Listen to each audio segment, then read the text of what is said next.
back! Welcome everyone! I'm Nala for Power and we're playing some more Disco Elysium today. When it loads. Yes, excellent. Hope everyone's having a good Monday. Oh, I am fairly uneventful. No, it didn't. Sorry, the overlay that like lets you vote and stuff didn't do the thing it's supposed to do.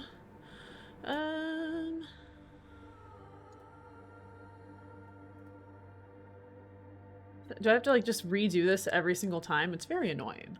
I thought maybe I wouldn't have to do it if I was like not switching between games, but apparently I do, and that is a-okay. Twitch integration. Connect. Cool. There we go. Awesome. Okay. Okay, so where were we last time? So we are talking to this scientist lady, finding some mysterious holes in the world or something.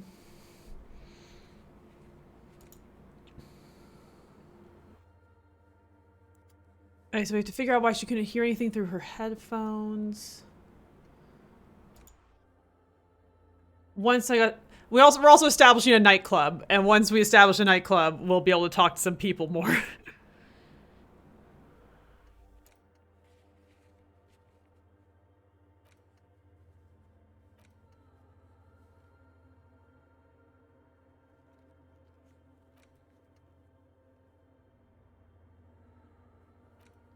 Okay. Yes, what is it? Oh, so we did a check for the headphones, which I failed. The swallow, you mean? What about it? As we haven't done this chat yet. Somewhere underneath those roof beams, I assume. Only a faint crisscross of rafters can be made out from the dark. Most of the tower disappearing into the shade. Strange things may flourish in the dark. There's this place at the back of the church. A place where all audible vibrations seem to decease. I've named it the Swallow. And the higher you go, the less you record. The Pillar of Silence? Are you sure it's not just an architectural quirk? Maybe, but it's oddly close to the physical coordinates of the data loss that led me to this place. This is where the Crab Man lives. I know. You don't think the Crab Man might somehow be responsible here? No, I don't. She sounds mildly annoyed by this line of questioning. Her hand... Great. Thanks. Okay. Okay, so we just need to go around and get another level to put into perception.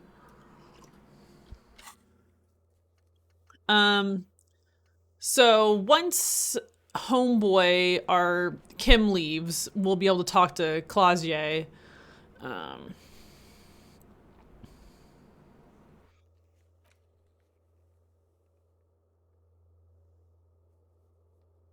Oh, confront the Hardy Boys, what Clausier told you. We could do that.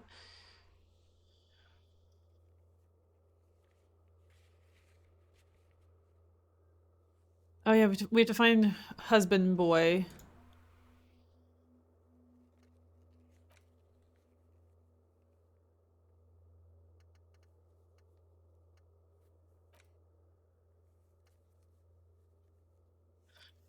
I love that one of my things is define speed and sniff it.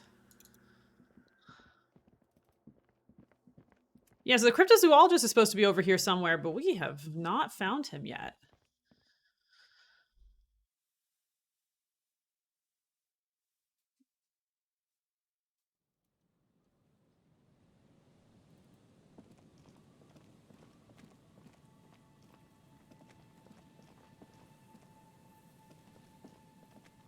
Oh, Kim will be going to bed soon. That's good.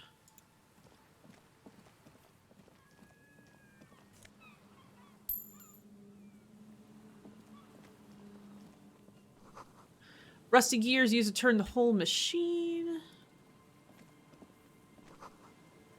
Chain trails off into the ocean to who knows where. Barrel seems recently discarded. An old door, worn by elements, guards the depot. The wind has blown a sand dune in front of it. The door hasn't been opened in a long while. You see a handle. Mmm. Ooh, we are not opening that door. If you'll remember these orange rolls, you only get one chance. If you fail, you fail. So we are not going to do that. It's military. A service depot of some sort. Dippo. Hoodie, Maybe welcome! something that is no longer there. Yeah! I'm really excited by how much headway we made the last time we were playing this. How are you doing?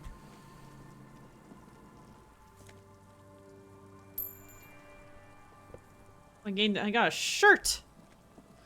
Got a nice white polo shirt.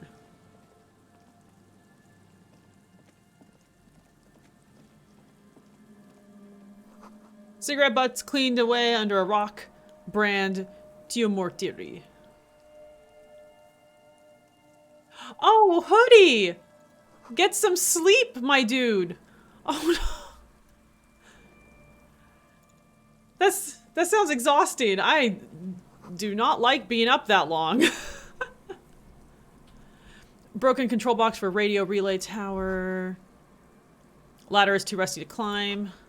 This relay tower coordinates boats traffic in the bay. Barely. Tiny inlets off in the far distance where the posts trail toward.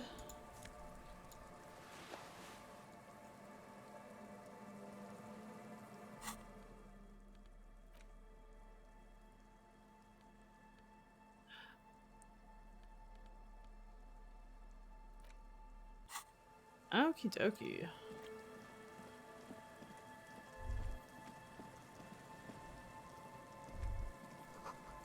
Take a mental note. Dio Mortiri. Seems important somehow. Okay.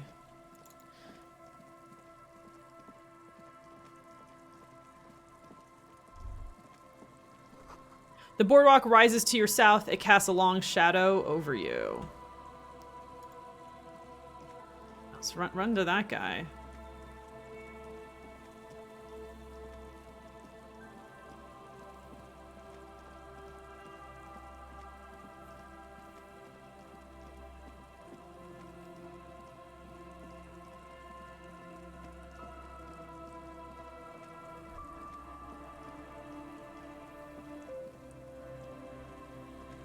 A metal payphone under a yellow plastic dome.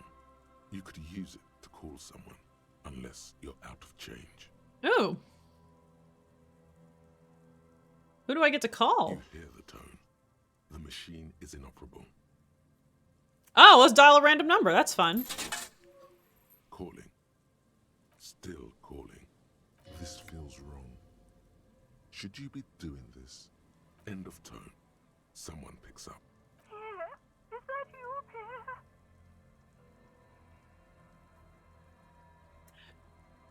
Oh my. Okay, this is not Pierre. News about Pierre? Who is Pierre? My sister's grandson. He used to visit me as a lad. Fine young man. Do I know Pierre in this game? I'm gonna have to check up on that. But who are you then? A salesman of some sort? Modern goods are rubbish, and I can't afford them anyhow. It's a shame what you did to our country.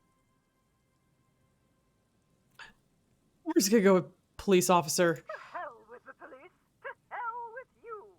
Her voice is drowned. Okay. Noise. Sounds like waves washing a beach, growing in volume until the call suddenly disconnects. You get a sinking feeling. It makes you look if Lieutenant Kitsuragi overheard you. To your relief, he did not. Okay, well, that's nice. Disturb some random stranger's night. Someone has left an unidentifiable article of clothing on this railing. It smells really bad. Let's not touch it then. It's streaked with dried seagull shit and tangled with pieces of seaweed. A dangling arm suggests that there might be a jacket beneath the crust of filth. It seems likely that it was left in the surf until someone laid it out on this fence to dry out. Unfortunately, that just seems to have stiffened it into a shapeless mass. Please tell me you're not taking that with you. Why not? It's a guano-encrusted jacket, and you're already carrying around enough as it is. I mean, you're not wrong.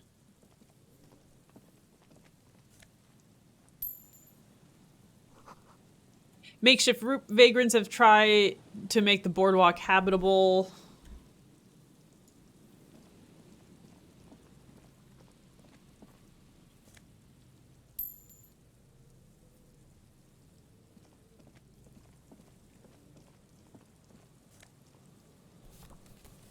Oh yeah, a postcard.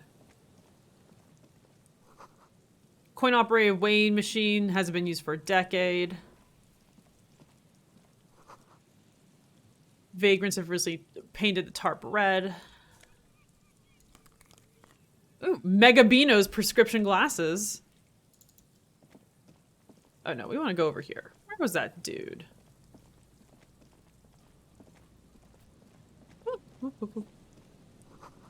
Big wine canister, it's open and empty.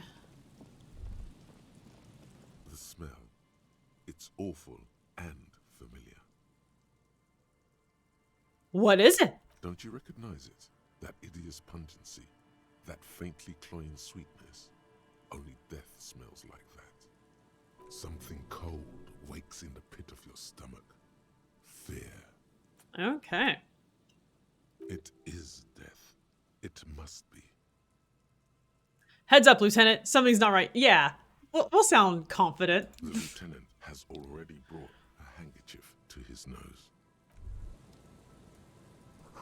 Careful there. His floorboards look rotten and weak. There's some tear, an empty cigarette package, and a crumpled kebab wrapper in the trash bin. Examine the tear. 2 empty bottles of Tallulah vodka and a can of black potent porter is all you find. No, there's more in there. Livis strawberry liquor. Ooh. Plus some Pilsner bottles too. Better not pick them up. They seem unhygienic. A tragedy. Lieutenant looks in the can, eyes watering from the Shakes smell. his head with genuine sadness. What's the cigarette package? Whoever tossed it here was a heavy smoker. The brand name reads Red Astra. Now, this makes partying look bad. Still, don't let it sway you. You're responsible. Okay, kebab wrapper. You see traces of mayonnaise and ketchup on it. Your kebab has mayonnaise and ketchup. The wrapper reads Shish Kebab Revachol. It's hard to concentrate in the smell. The sea air brings some relief. If this person ate a kebab without any tzatziki, I hurt for them. A man lies on the boardwalk, his limbs bent and neck turned at an unnatural angle. Right next to him is an empty bottle of spirits. In his cramped hand, a chewing gum wrapper. Half of his body has slipped between the cracked boardwalk, starting with the left leg. The fall has left him broken, contorted like a sad puppet.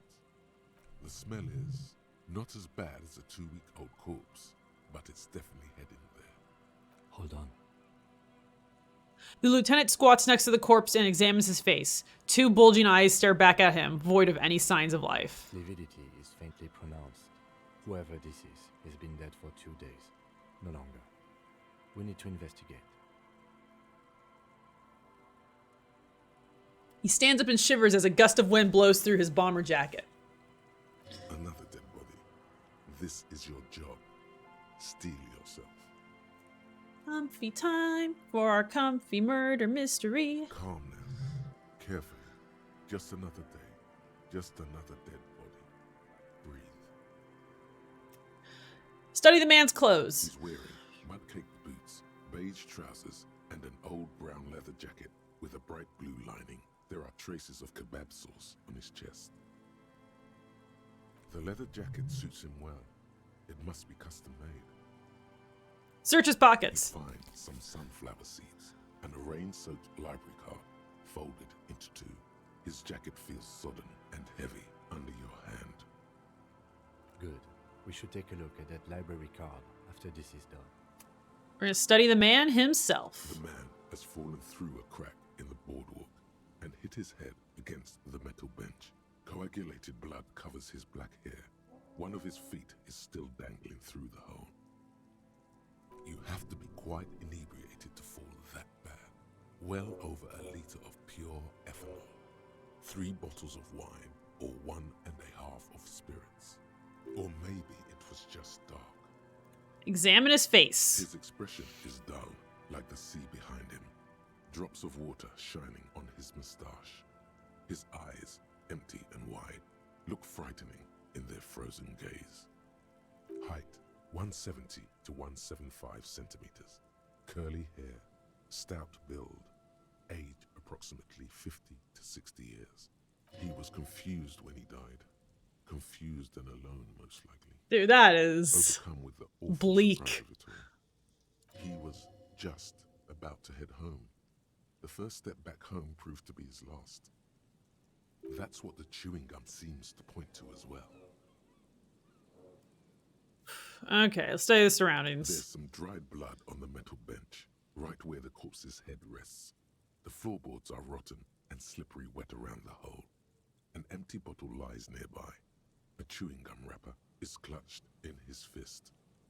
Examine the head. A dried chunk of blood covers the hair at the back of his head. An open wound. It's sticky and cold to your touch. Oh my god, don't touch it. This is where he came out of himself, drop by drop, when he was unconscious. It took 3, maybe 4 minutes. I don't see any other major wounds, do you? It's hard to say. Seems like the head wound was fatal. It's exactly the shape of the bench. We're gonna examine the bottle. A .75 liter Tallulah vodka with its cap missing. There's hardly anything left inside. It's mid-market spirits with a slight touch of menthol. The man meant to enjoy himself, have a good time. Tear all around us. Examine the chewing gum wrapper. Grabowski spearmint chewing gum. Green leaves on the cover. The man's mouth is half agape from the terror of the fall.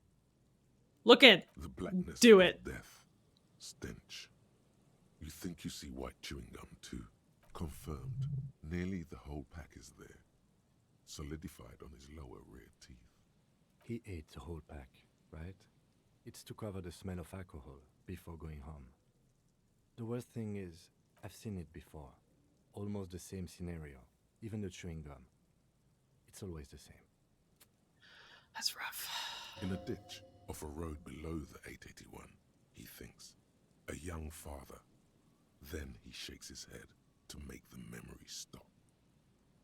Step on the floorboards and let's see if we fall and die. They screech under your feet ominously. It's hard to say whether the dead man's weight was the cause of the boardwalk to break. It definitely looks fragile. You see waves churning below. Something cracks beneath your feet. Step back. The entire boardwalk creaks in the wind as you take a step back. What should we do with him? From where I stand, I can see 2 options. We either take the case and follow the leads to identify the body on our own, or we report back to the station and leave this for our colleagues to handle.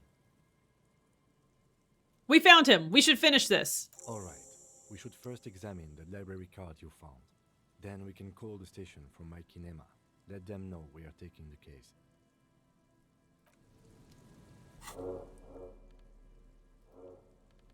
I got some glasses.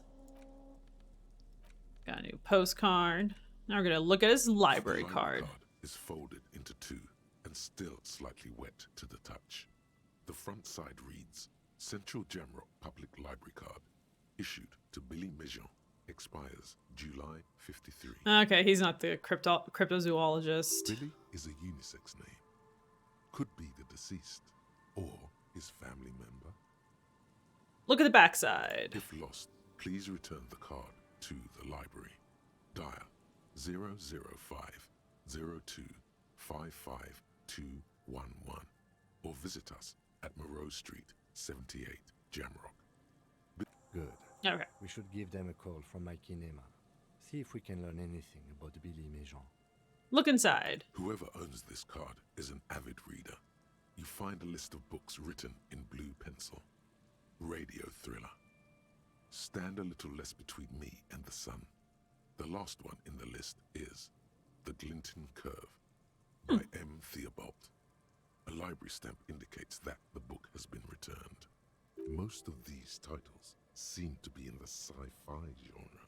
Some thrillers too.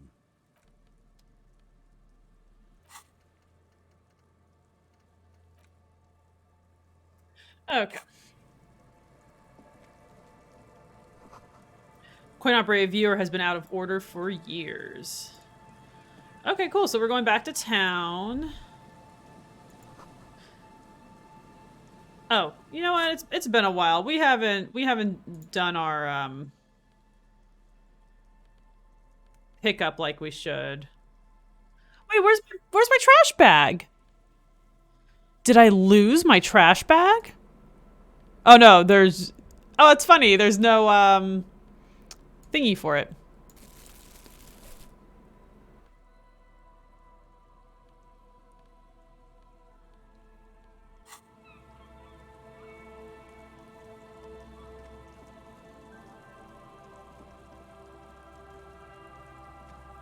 So we get to go back to the other part of town.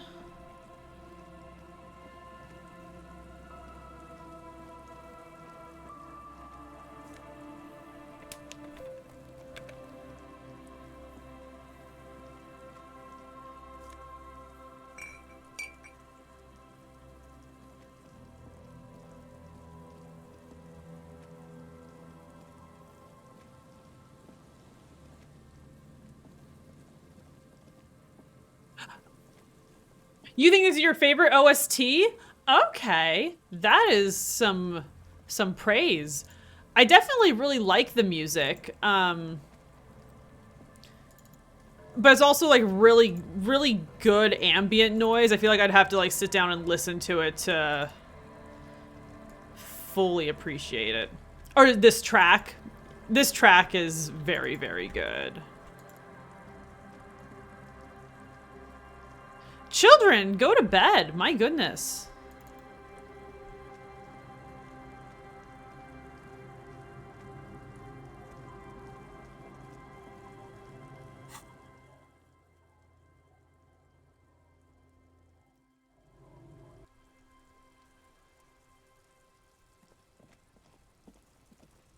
Inside, you see a set of steering levers, a radio microphone, a pull-out toolbox, and the soft glow of the fuel preheater gauge. Pick up the radio. Precinct 57, how may I assist you? Connect me to Jamrock Public Library. Or no, we'll report the body first. One moment. Can you please describe the body? Age, sex, cause of death? An unidentified middle-aged man. Height 170 to 175 centimeters. Dark hair, medium build. Looks like he slipped. Fell through a hole in the boardwalk and hit his head against the metal bench. We suspect he might have been inebriated when he fell. There were bottles all around Excuse him me. and traces of vomit on his shirt. Any signs of violence? Seems like it was an accident to me. No field autopsy necessary. You can hear her quickly typing in the background. What about his belongings? Did you examine his clothes? He was wearing boots, trousers, and an old leather jacket with a bright blue lining. I found the library card from his pockets. Any information on the library card? It's from Central Jamrock Public Library. It belongs to someone named Billy Méjean. Good. You have a lead. Do you and Lieutenant Kitsuragi want to take the case, or should I assign it to someone else? Taking the I have case. assigned the case to Lieutenant Kim Kitsuragi. Please follow up on this library lead to identify the man. We'll send someone to take the body to the morgue. That's all for now. Thank you for reporting in. Is there anything else I can do for you? Connect me to Jamrock Public Library. I'm afraid they're closed. It says here that the library is open from 10 a.m. to 6 p.m. We should try again during business hours. Anything else, detective? I'm done for now. 57th, over and out. In the cabin, you see a set of steering levers, a radio on a I haven't done any of pull-out these. Okay. toolbox, and the soft glow of the fuel preheater gauge. Run your fingers over one of the steering The white levers. suede feels luxurious under the touch, and the metal clutch handle so very familiar in your palm. Tap on the fuel preheater gauge. As you tap on the gauge, the indicator pin jerks as if startled. It's in the small blue sector, indicating the engine is cold. Next to the gauge is a red switch labeled heat. Now, that's enough fun with the foldable headlights. I know they are mesmerizing. They're also fragile. I'm not going to turn it on for you again. Boo!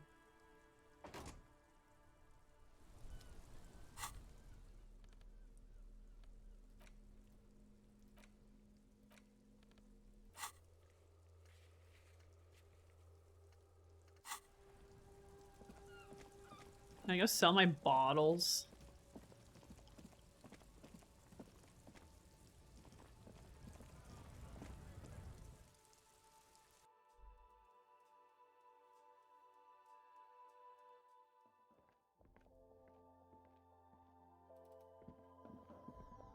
The tear machine stands in the corner. Your bottles clunk into the machine. I am a richer man now.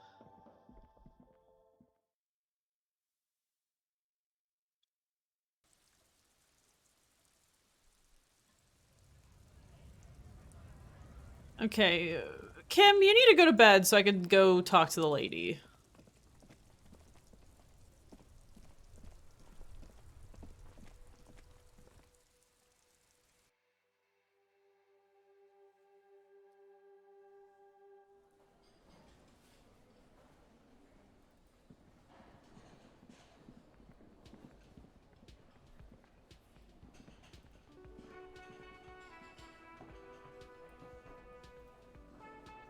Oh, hello, dear. There you are again.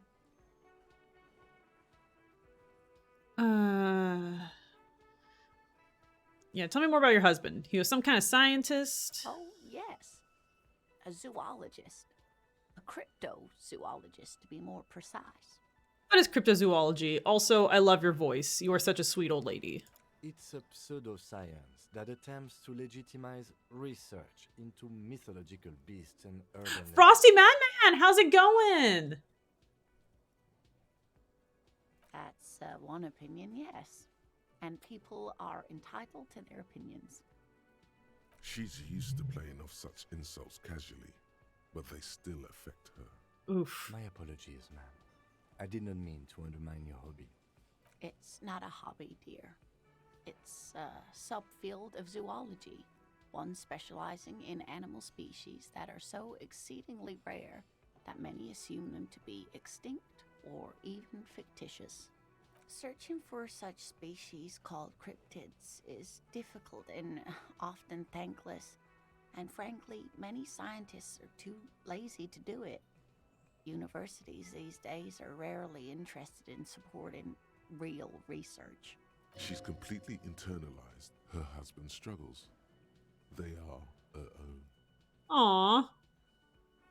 Oh, maybe you could convince her to tell you about some cool cryptids. There's really no point in manipulating anyone. She'd be only too pleased to tell you about her work. Go on and ask. Lena, I'd like to hear about some of the cryptids you studied. Could you just tell me about a couple of them? Oh, I'd be delighted. Truth be told, I could really use the company too. One cryptid, not a couple. One. This won't turn into some kind of cryptid extravaganza. Okay, Kim, just one little cryptid. He nods and assumes the way. Oh, Frosty, I beat Dark Souls 3 on Friday. Yeah, we killed Mr. Gale hella hard. And then we started Blasphemous on after that. I'll be doing some more Disco Elysium tomorrow, but I'll get back to Blasphemous on Friday.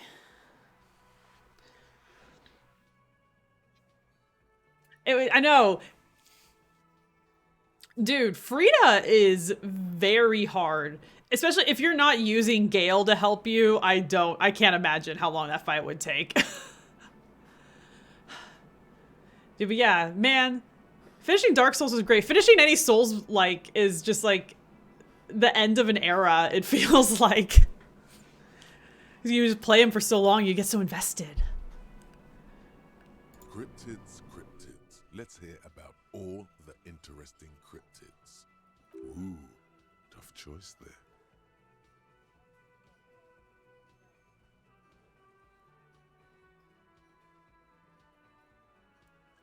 Dude, that's, yeah, I get that. I'm glad you're taking breaks though, because that's important. You definitely don't want to be overexhausting and over frustrating yourself, which Dark Souls games are very good at doing. Ooh, okay, if you guys want, you can vote on this. What cryptid are we asking about?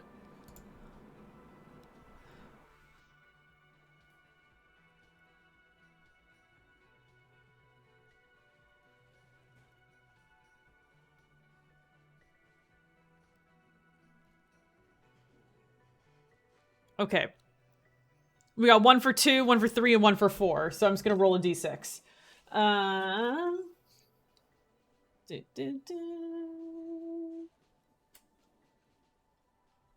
We're going with number 4. Okay. An interesting question. And the answer is yes. Too late, Hoodie. I'm so sorry.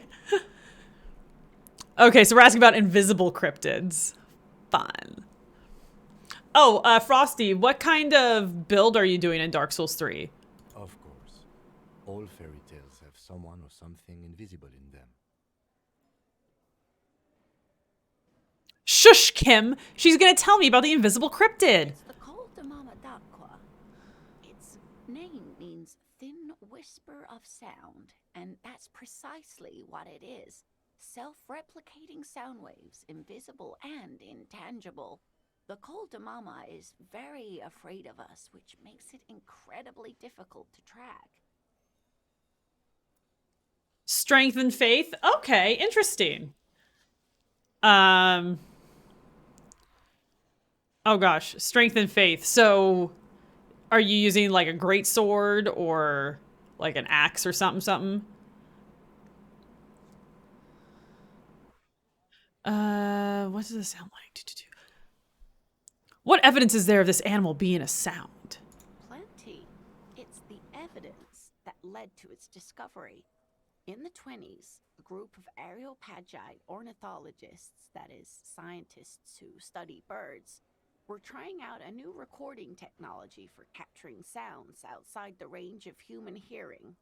When playing back recordings they had made in the foothills of the Ea mountain range, they noticed certain anomalies, patterns that seemed random at first, but on closer examination were consistent with the waveforms of songbirds. We'll just nod eagerly. Scientists soon discovered they could track and even predict what appeared to be feeding, mating, and migration patterns based on sound waves in a strictly delimited range of ultrasonic frequencies, even higher than those of the highest pitched bat calls. Oh, nice. Oh, you see, Astoris's Blessed Greatsword. That's really cool. Yeah, I was very happy with just like my standard long sword, but I kind of wish I had a build that let me use some of the more like fun weapons. But there's always next time, if there's a next time. She transforms, when speaking about these strange animals, into a confident woman. Aw. They realized that they had discovered a new species and called it the Col de Mama d'Aqua, after the Paracanassian name for the voice of God, which is said to be very silent. Wow. They grew quite obsessed with these little birds. Even though they couldn't see them, they could distinguish among individual birds and even began to name some of them. Name them? Sequester, Time, Joscan. Those are but some of the Mama d'Aqua they followed individually. Could it be here? Right now? It could be. As I said, it could be everywhere. And we wouldn't know any better. It could be ringing all the days of our lives and nights. Interesting. We're gonna conclude this because this doesn't. I was hoping we would get something about the, excuse me, about the swallow space, but doesn't look like it so far. About what? Oh, we need to discuss something Of else. course, dear. Cool. You. Yes?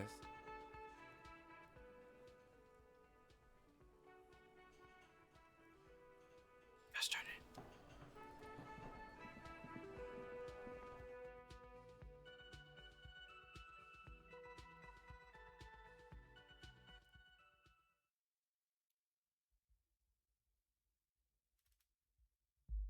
He's holding a flashlight because I want him to. And when you're walking around outside at night, it gives you some light.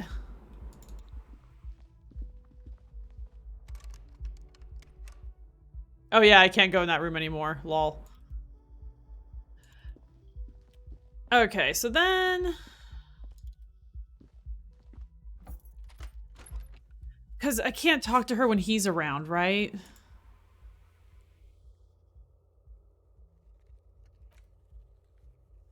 Yeah, when Kim's not around to stop me.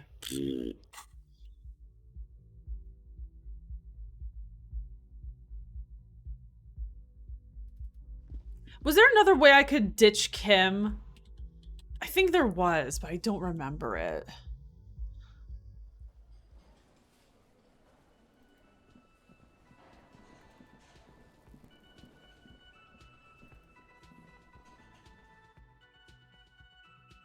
Blind her with a flashlight and run. Yeah, what is it? What is it, Hoodie? Do I have to, like, go somewhere? Because I thought I just had to talk to him. Could it be the Calder Mama Dakwa? No, it's probably just your imagination ringing in your ear. Listen more closely, of course. An extremely high-pitched ring. Ultrasonic. Lena said it was very high-pitched, right? It's like something tickles your ear. Oh, so if I turn in for the night, it doesn't automatically, like, put me to sleep? Okay, that's good. Lena also said that it couldn't be heard by any other animal, including humans. What you're hearing must just be a regular bird. Honestly, your ear isn't hearing a whole lot. The distant hum of the industrial harbor, the traffic. But, admittedly, there is a high-pitched noise somewhere there too. But then, isn't there always? Listen closely. There it is again. You're about to rediscover a long-lost species. It must be very close. Maybe, just maybe, it will come toward you. Keep still. It might perch on your shoulder. Huh? What are you doing? You're a police officer, not a pansy ornithologist. The only birds you should be looking for are healthy women of childbearing age. Gross.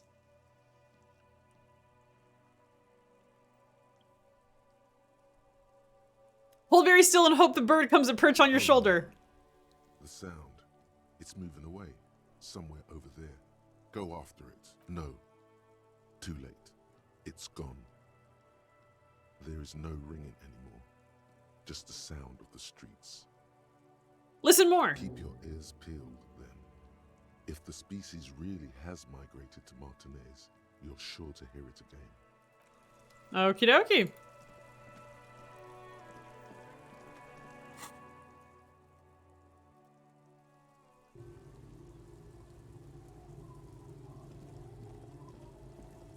It's getting cold, this late in the night. Good night, Kim. Good night, officer. We'll meet in front of the shack in the morning.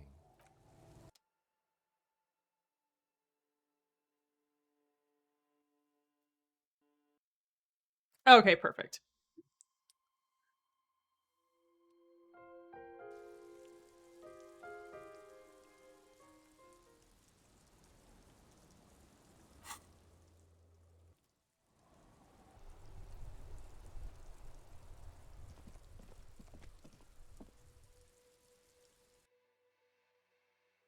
Gonna go talk to Claus, yay! Her name sounds like closet, but French.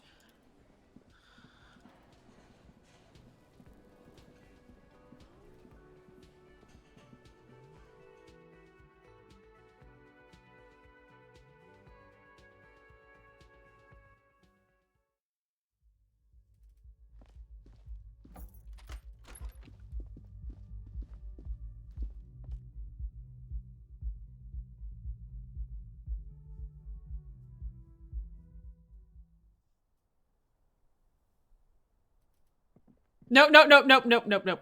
Out this way.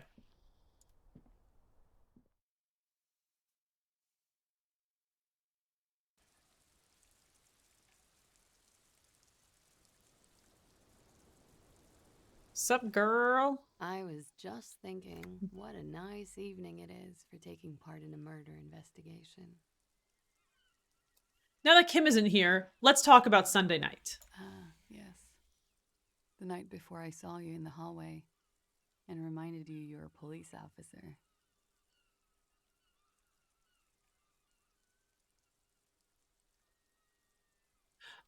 It's one of the first things I remember doing in Elysium. Wow.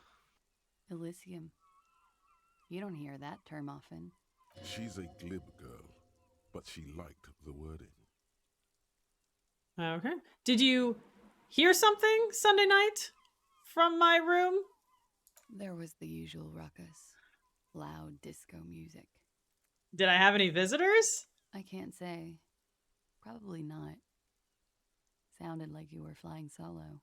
You mentioned loud disco music? Oh, yes. Various artists. Ostentatious orchestrations prime among them. Oh, were huge where I come from. I was very young then, of course, like 7. Life gets hard, but we go on.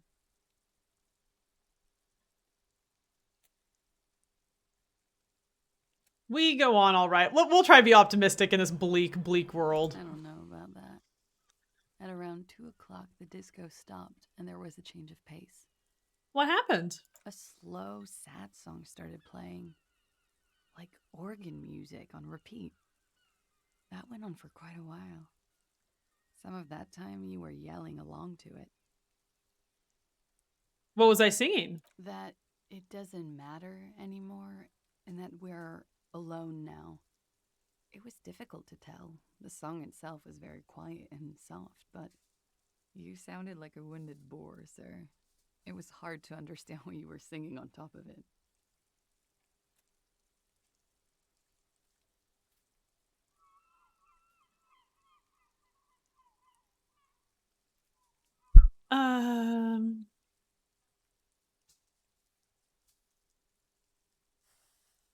I'm sorry for my singing. I was going out later anyway. It didn't bother me. Then what happened? Then you started screaming and trashed the place.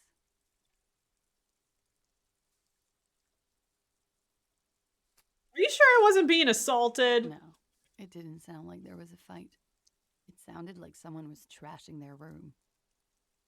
A window was smashed, the tape player probably, the song stopped. And furniture too. A real destructathon.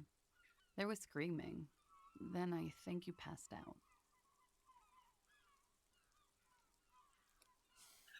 It prides me to hear this. Tell me there was more. There was.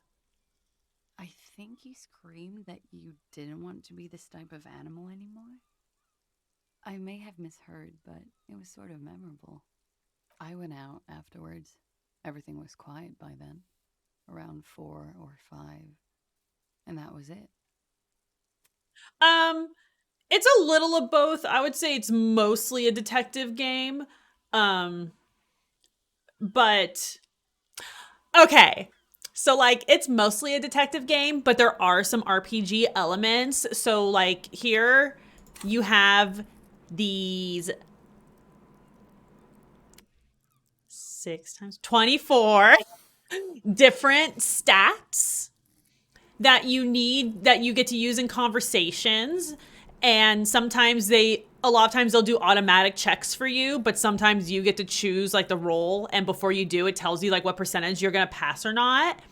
And there's some checks that you can try multiple times in case you fail, but there's some that you can only try once. So you got to like do all your stats how you want to. You see, I'm putting a lot of things into psyche and like intellect. And I think I only did physical instrument because like I needed it to open something. I can't show you right now, but you also get to change your clothing, and your clothing also affects your stats. And then you also have these like things you can think about, and when you think about them hard enough, they give you permanent like stat boosts if you want.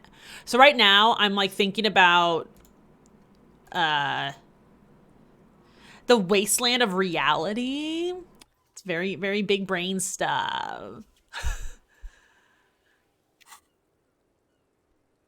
And so that's why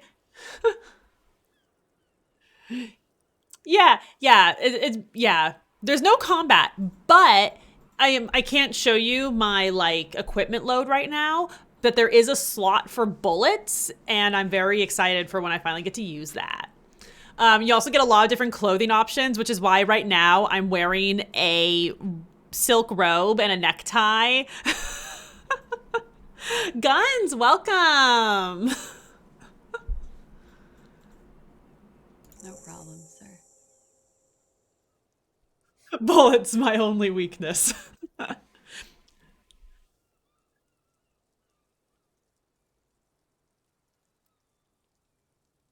um...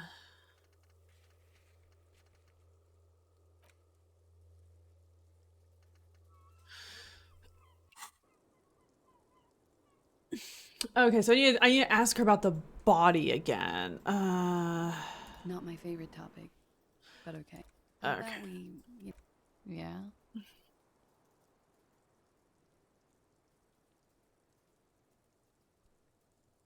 Oh, ask her about the door on the roof. I have no idea, officer. Ooh, tell me about your prescription drugs. Thank you. I've put a lot of time and effort into it. Guns, are you listening to some Megan? Body yaddy yaddy yaddy yaddy yaddy yaddy yaddy yaddy yaddy yaddy yaddy yaddy yaddy yaddy yaddy. Oh, the closed caption does not like me saying that.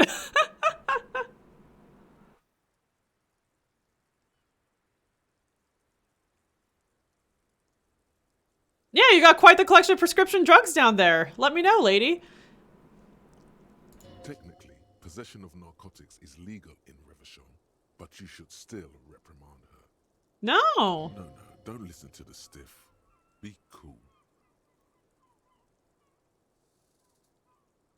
It was quite impressive. How did you amass such a hoard? Sir, it's not exactly the NT-star size caboodle I intend for it to be one day, but it's getting there.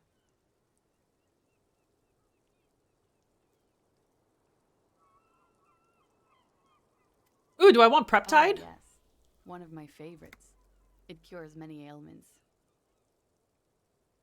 Like what? Like not being able to stay up for 36 hours, not being happy. It cures those ailments. It's just a merit speed molecule, basically. Oh, okay, that's very neat. funky. All right. Okay, so I can't talk to her about the body yet. What was this? Volition? Okay.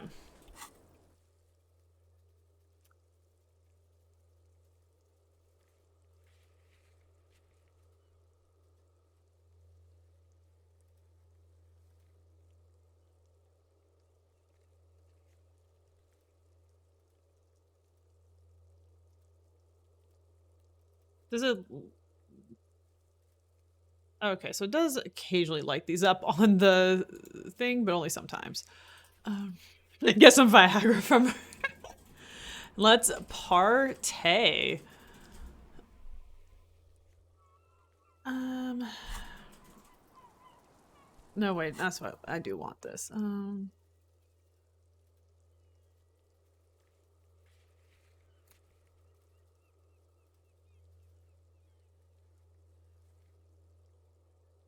Cafeteria window.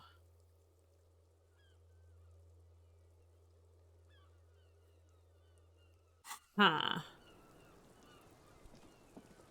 The same small, heavy door. No lock in sight. Physical instrument is the check. No, but I do not want that.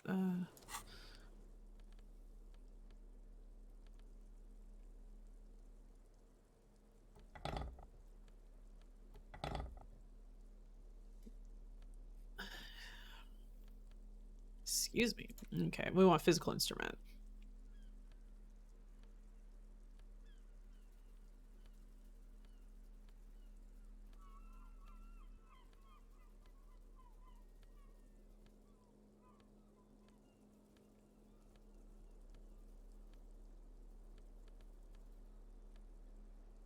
-2 physical instrument. No, thank you. The same small, heavy door. Oh, you're gonna try Final Fantasy 14? Okay. I've only played the Final Fantasy on SNES.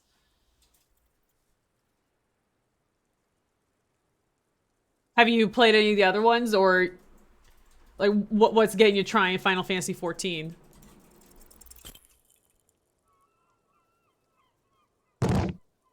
Oh, I hurt my toe. Oh no. You kick it, gung-ho style. Entering the premises style. But the door fails to respect the force. All you hear is the bar rattling inside, laughing at you.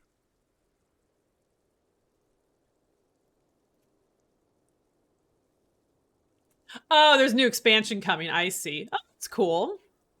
All right, let's trash the place. No, miss.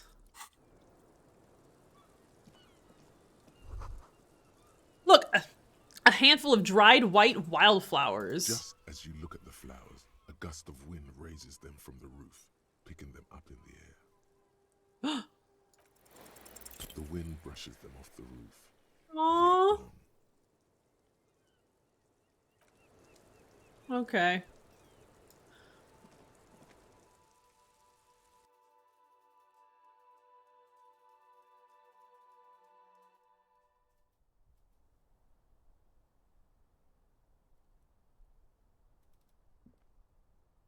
This window is pristine on the inside, unlike the one next to it. Light from the desk lamp reflects off the glass in an untarnished golden halo. Run your finger across the surface of the glass and put your smudgy little fingers all over it. Smooth as ice. There are spots of mud and rain on the outside, even smudges. But the surface of the window is clear from the inside. No chips, no hairline fractures.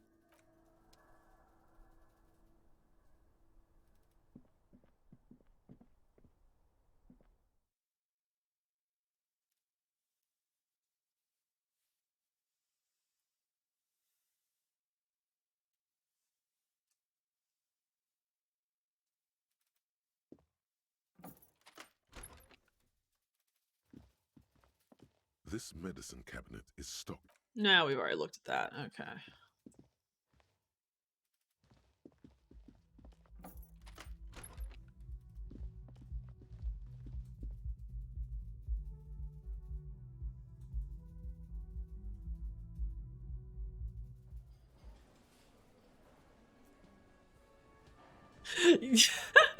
Yeah, I do not need this hat IRL.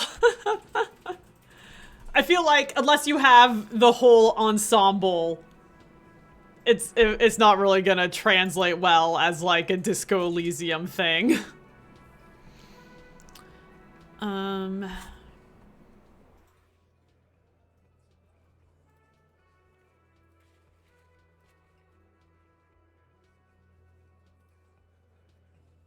Is there a cafeteria window? Oh, is that upstairs? It might be upstairs.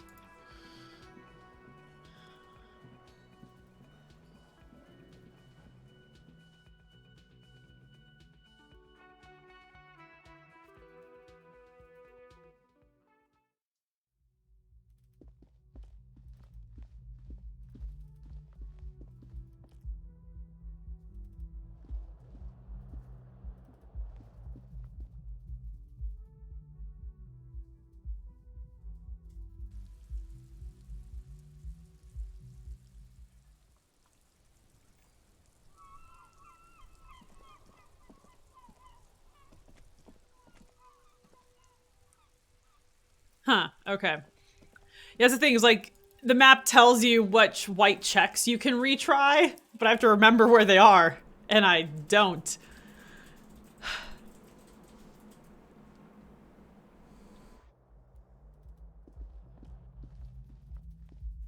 Like, I have a check I can do at a cafeteria window. Where's that? Who knows? Is that, how easy is that? Okay.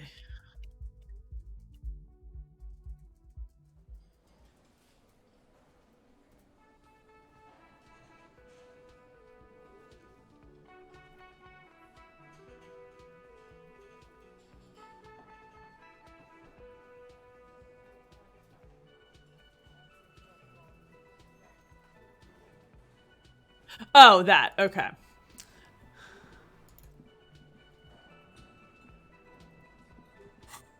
What is it? Perception.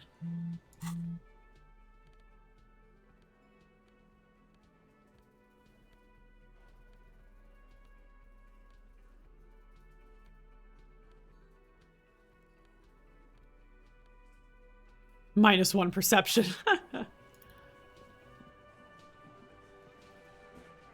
Behind the dockworkers, a ceiling height window. The hawthorn branches scrape the glass like bony fingers. It's a wife beater. Yeah. Homie is looking fly as fuck. We got our silk Asian robe on over our wife beater and our horrible necktie. We're looking good.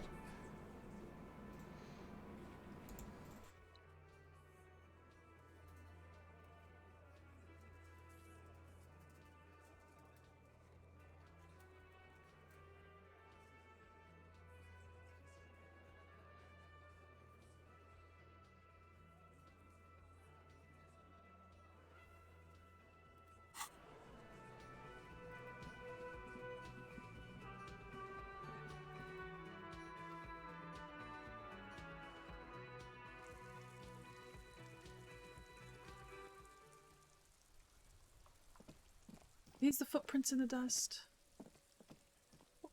You see a set of tire tracks in the brown slush that covers the plaza mosaic. Visual calculus. Okay. This is what I've got very into. You have to...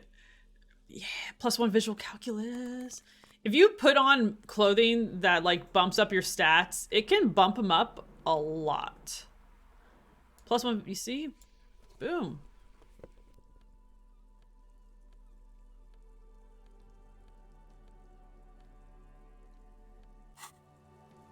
See a set of tire tracks in the See, it went from like 53 or like 58% chance to 83. The tire tracks were left here by an unknown event that took place some days ago. It's a message written in the language of burnt rubber. Some of that rubber stuck to the tiles right in front of the whirling in rags. This is point A. The driver started there and then accelerated straight into the fence. The driver proceeded to back out of the yard, barely stopping before hitting the adjacent building, before heading south. Must have been in a hurry.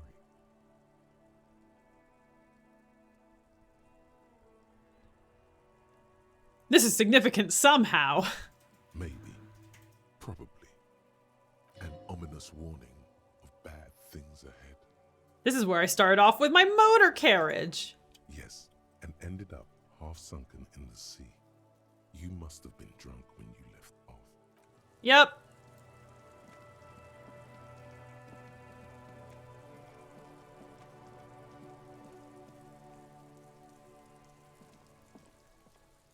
There are several footprints in the mud. Sitting at a desk, Lieutenant Kitsuragi fiddles with a pen, then writes something on the paper in front of him.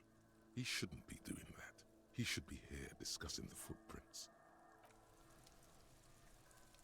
Okay, so those aren't the footprints in the dust then. See, like, sometimes when you click on things, it tells you roughly where they are. Footprints in the dust.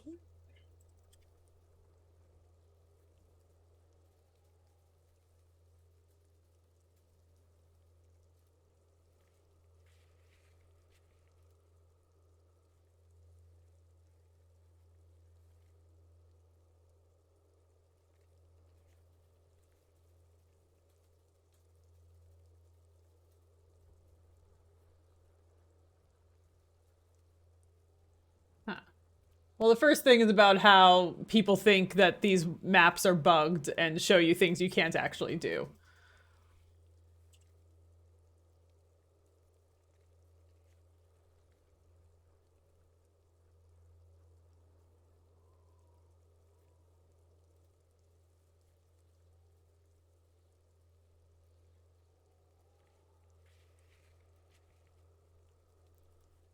Okay, so there's the yard wall. Oh, we talked to Kuno! Oh, my favorite child! Kuno's like Kuno's dad. Kuno doesn't give a fuck about anything. I hit 500 character limit.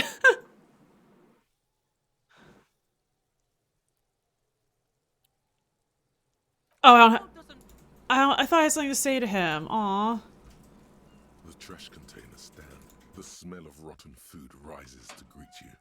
You see soggy cartons, dirty rags, and organic waste. Huh. The container sounds a muffled gong.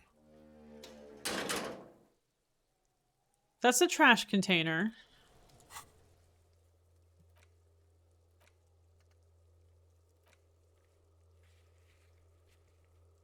Huh.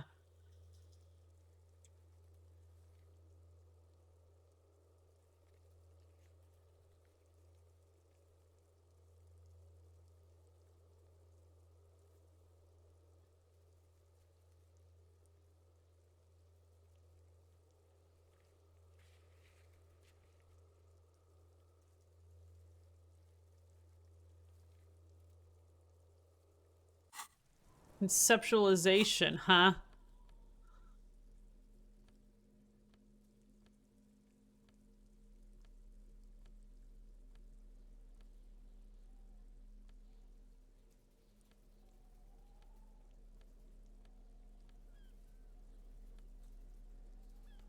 Yeah. Am I able to, like, switch these? I am. Ooh, okay. Okay. See if we can put everything blue at the top.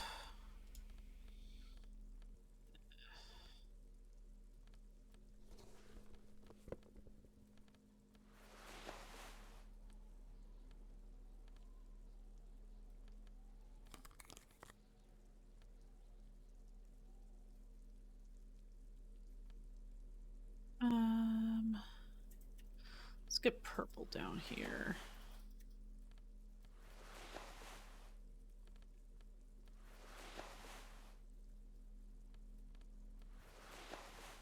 You're purple.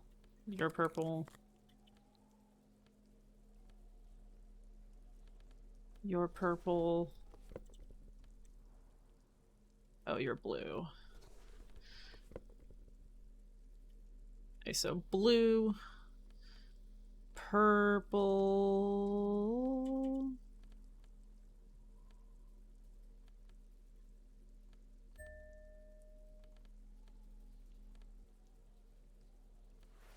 Pink. Pink. Pink and yellow. Okay.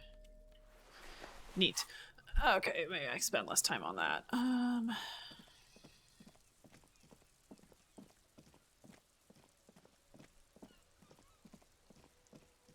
I can't go in the bookshop right now. It's yellow. It's white, grayed out.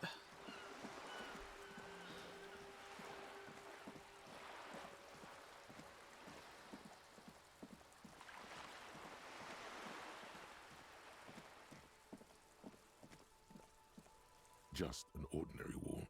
Nothing to see here.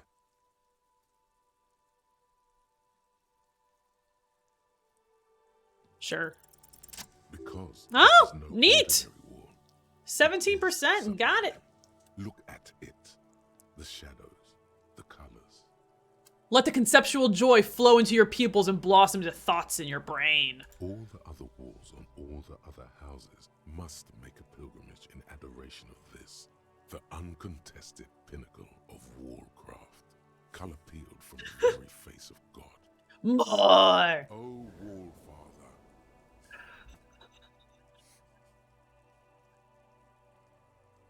Yes, I must paint this wall. Add to it. Absolutely just need the materials. Yeah, dog. You already have the heavy fuel oil to use as paint. And Cindy the Skull has a paintbrush. This is completely doable. I already have heavy fuel oil, and Cindy the Skull has a paintbrush. Who is Cindy the Skull? I do not remember. Great thinking. Go talk to her. The wall will be waiting.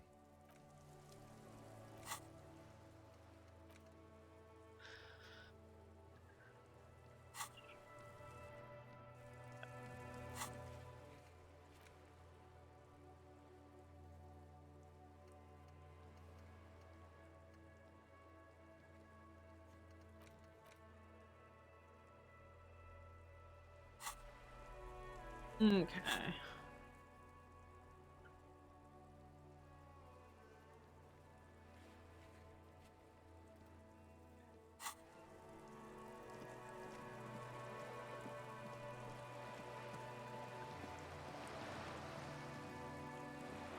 Oh wait, but real quick, I do not need 2 of these on me.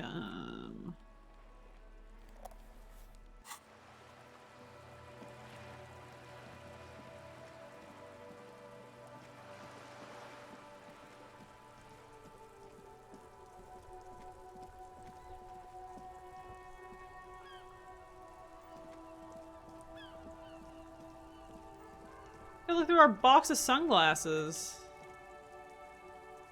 The shine on these sunglasses lasts a lifetime. Styling! Stylish shades, huh? They'd be even more stylish if you paid for them with net worth. Go over and ask him. No luck. Aww. All you find is this lime-colored cellophane visor, produced by a bargain sportswear brand called Amphibian, apparently. There's a malformed green frog on his bent cap. Oh, that visor is perfect for you, officer. It'll definitely keep the sun out of your eyes while you're shooting criminals. Bang, bang! Dude, I want the amphibian visor. Practical, officer. Good choice. Look at me. Look at what I'm doing now that I'm flush with cash.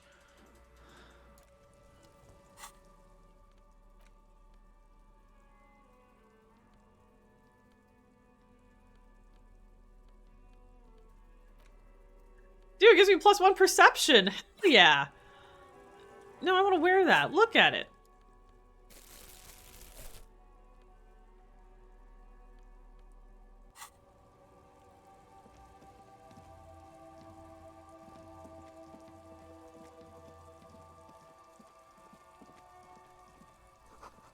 Scribble between the thighs of a page 3 girl.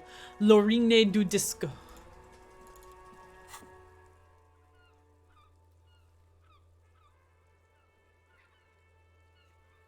I'm gonna...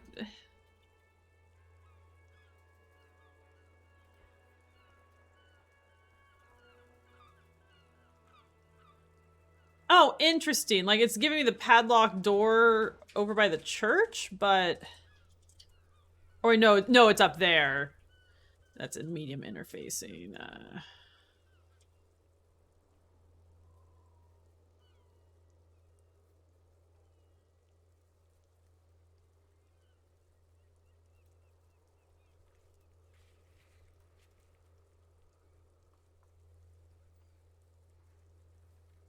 The warded door?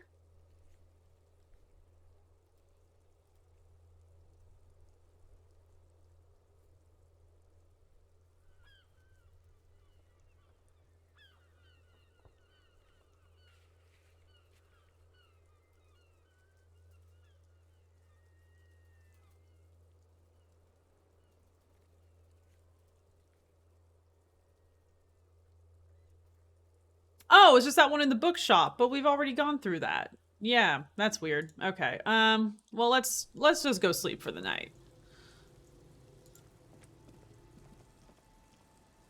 It's getting late, and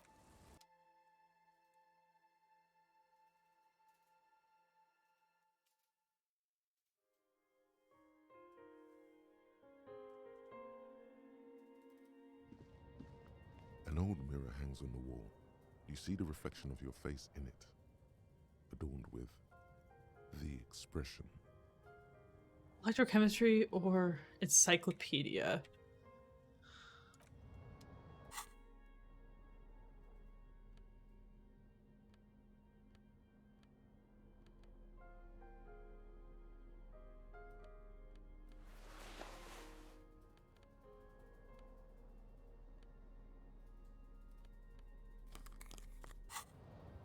An old mirror hangs on the wall. It belongs in the new, the third decade of the current century. Finding the source of the Time expression. passed from the failure of the revolution, that, for a fleeting moment, free market economy seemed like the ultimate, uncontested way of life for our species. Wait, okay. So we're trying to find the source of the expression, which is just our horrible face, as depicted in the lower left-hand corner. Things were good. It was smooth sailing. People made gold and champagne-tinted interiors and facades to suit the times, calling this the new style. But more importantly, disco happened. Forget about ostentatious orchestrations. For Revachol, your city, that meant only one thing. Guillaume Lamillion. Out of the dazzling swirl of disco music, in an open-air boîte de nuit, somewhere in Revachol West, Guillaume's blonde mane appeared on the screen. He sang some bullshit. Then he made the expression.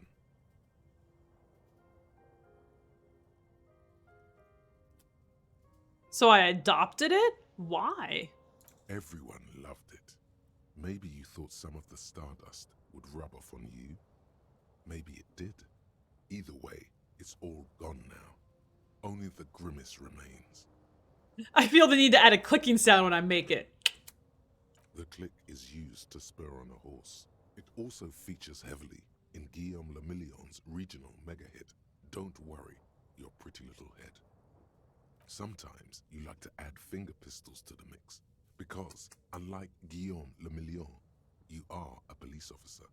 It's your nifty little way to say, I'm armed and dangerous. That's what that means. Armed and dangerous. How long ago was the new? There is a vast ocean of time between right now and the expression. Looking good on you, or anyone. 2 decades, if the calendar is to be trusted. Humanity has run aground in that time. It's a different world now. The expression is a relic. How's that? Oh, hi, Wolf Craig. Anything else? Like, who am I? Why did I become a cop? Why did I drink myself into oblivion? You have some understanding of the near history of disco, plus the trivia you've picked up along the way. Episodic memory, however, remains in the dark. It may never return. You should prepare yourself for that.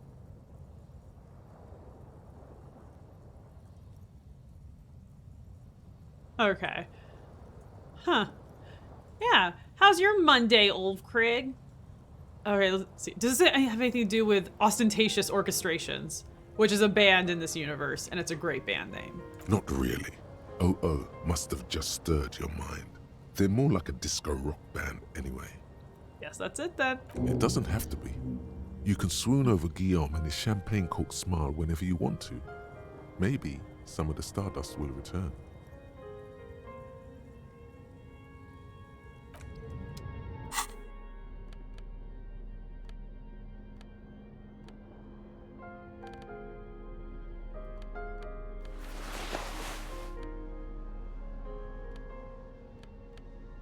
Those are all purples, right?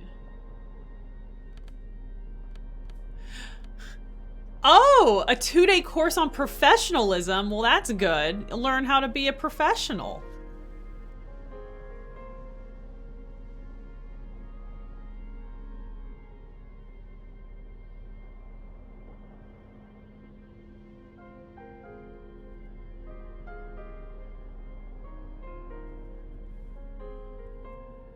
Okay. Oh, That's nice. I guess, yeah, if you don't have to do actual work, that's always nice. Okay, we're gonna sleep. The bed is comforting, if a bit run down. Still, you've earned a rest. Hell yeah, we have. And now we get to talk to our brain. Across the room, the heating system hums its soft lullaby. The mattress feels soft and sheets warm. It only takes you moments for the world to fall away. Thoughts, baby. A million little lights in the dark. You're one fine instrument, brother. All those faces and all those names. All that laughter and screaming and scheming around. Every corner and every street. Recorded in you. I hate the limbic system. Forever on Faraday. Spinning in eternity, sure. On and on it goes. For untold hours. At the disco where you first asked her to dance. Rising. Rising. Above the dark curvature. The great wingspan of sleep. Studded with stars. Behold, there are millions of them down there. The first time. The last time. The smoke in her mouth. The plotted flowers. The faces turning, changing. But what is it? It's the world, Harry boy. It's the world, Harry boy. You're made of it. Every day you're out there, you make more of yourself from it. I'm afraid you can't be unmade now. You can never forget this shit. The rain, the snow. I don't want to. It's beautiful. Beautiful. It's stuck on loop, whirling, spitting out words and images. You're the son of the world again. Harrister. Harrister's a good A one. ceaseless agent. Picking up litter and old newspapers. Collecting your little bubblegum wrappers and idiotic picture postcards. Meaningless. I like my meaningless postcards, mister. keepsakes. I sell them for like 10 cents. Reading your awful letters and recalling things, aren't you?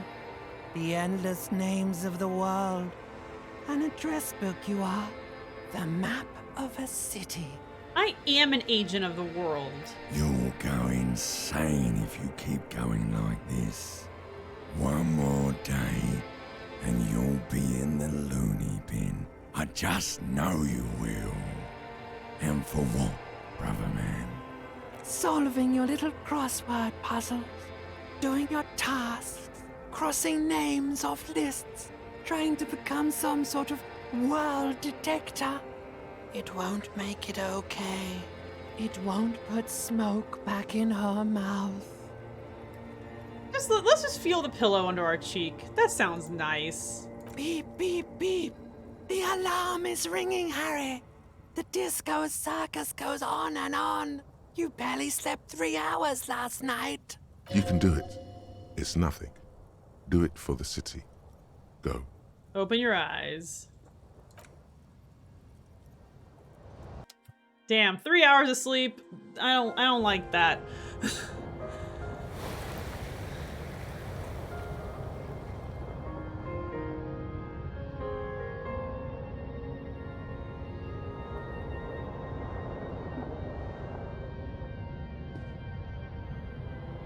Hoodie, go to sleep. You can put on the Disco Elysium soundtrack and fall asleep to it.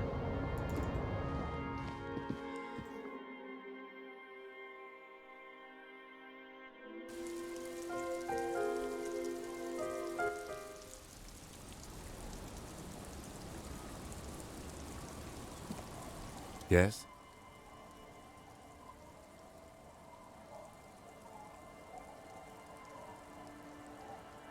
In 10 minutes? Okay.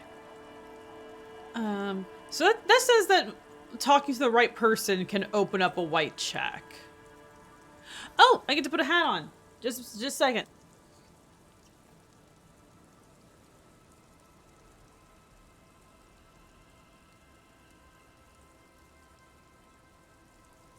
We're gonna do Metroid this time. Okay. He's hungry. Okay.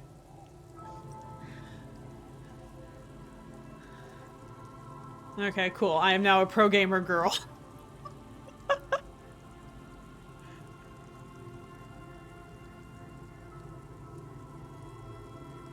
Okay. Tell me about this case again. Know? Preliminary you info. Make a brief? Do you want me to brief you again? No, I'll wing it. There's no reason to wing anything. 3 days ago, the RCM emergencies desk received. During that time, the victim had been stripped of his belongings. The caller did not identify him, but used the word lynching. Why didn't we know anything about the caller? They, Classier, as we've come to suspect, didn't identify themselves in any way. Why hide themselves? There's a strong prejudice against involving the RCM in what's seen as union matters. The dock workers. We want to find the killer. De fact, that's right. Okay. Good. Okay. Well, I don't want to click through things all day, just like hoping to open a white check.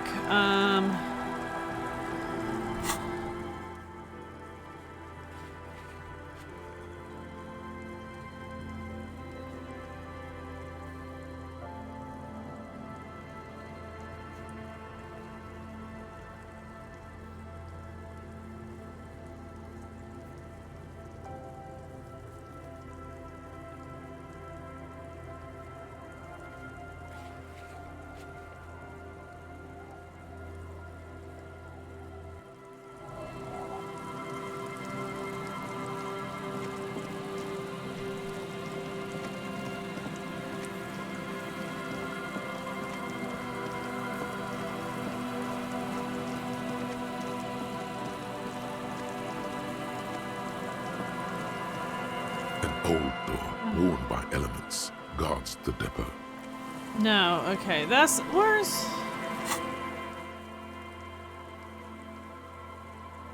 this padlocked door?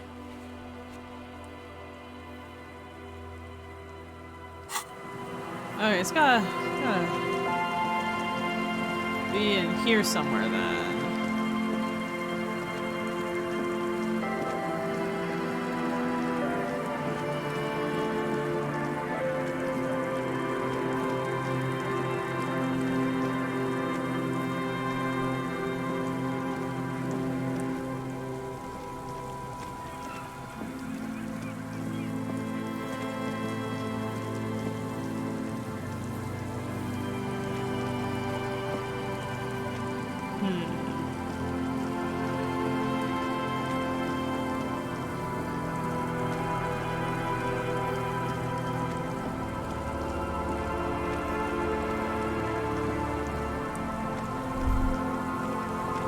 The remaining windows rattle from a strong gust of wind. They're covered in a thick layer of grime. They must have been like this for 40 years. Lieutenant, can you make out what's inside? No. I won't even try. You know, I had a partner once. They called him Eyes, because he had to show me things. It's that bad. Aww. This partner of his, Eyes, things didn't end well. It saddens him to say his name. Don't even ask. He wouldn't answer. Maybe some other small talk. Just nod.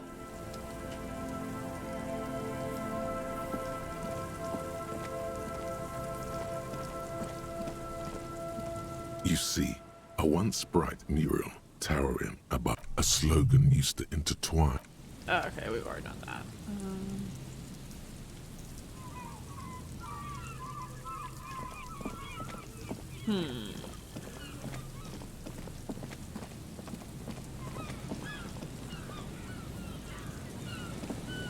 Are we able to get in that? No. Okay.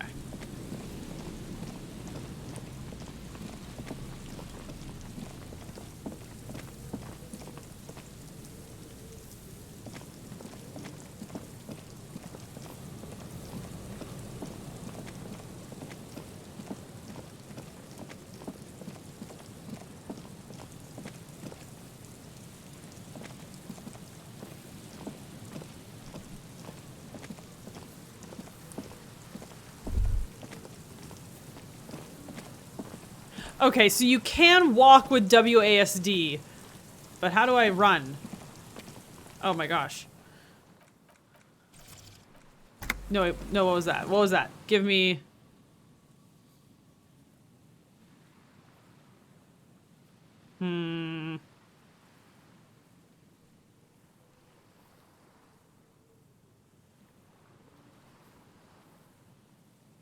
No, it wants you to use the stupid mouse for movement.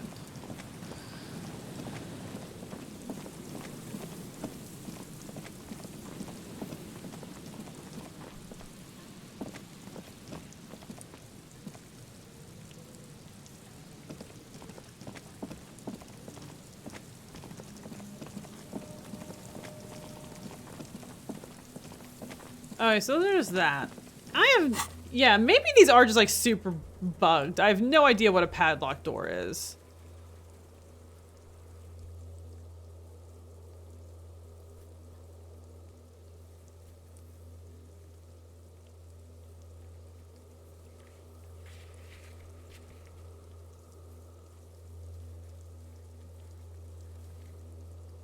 Yeah, it says the padlock door's up here somewhere.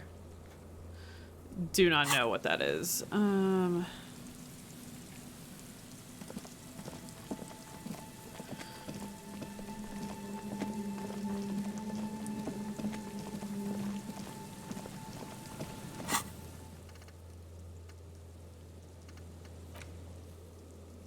Still gotta find a way into that secret passage.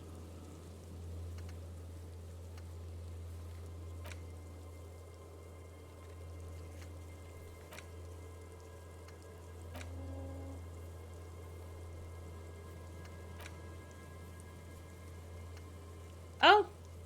Yeah, I guess I could do that. Oh, you have to be close enough to a travel point. Okay.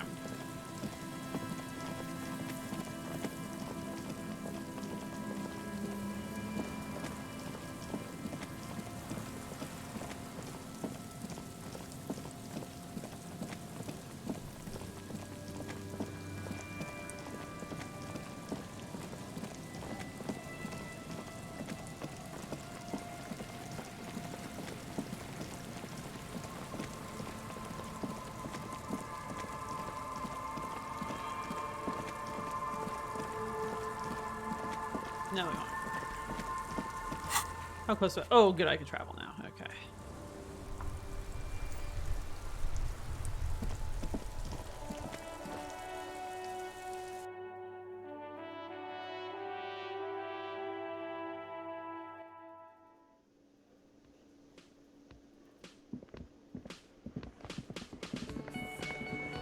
The clowns are still hanging around. What is it now? Hey man, I'm to be taken seriously in my neon green visor. Oh yeah! Clausier said she wasn't raped. Whoopsie doodle. Fuck! I knew that fucking whore couldn't be trusted. Wow, Mr. Titus. Language. You've hit a nerve. Titus is furious. No, more than that. The loyal Titus feels betrayed. For the record, Titus Hardy did not explicitly specify the victim as a whore, nor did he say anything about trusting her. Oh, shut up and stay out of this, Liz. He raped her. He was out of his fucking mind. You have no idea. She's just in denial, asshole. You don't understand the traumatic experience. She's shutting down. And she doesn't fucking trust you. Yeah, she's crazy, you know. A crazy bitch. You know the type. She's fucked up. Really helping your case, Shanky. That's a great name, Shanky. This is a what is your what's the defining quality of you? Shank people.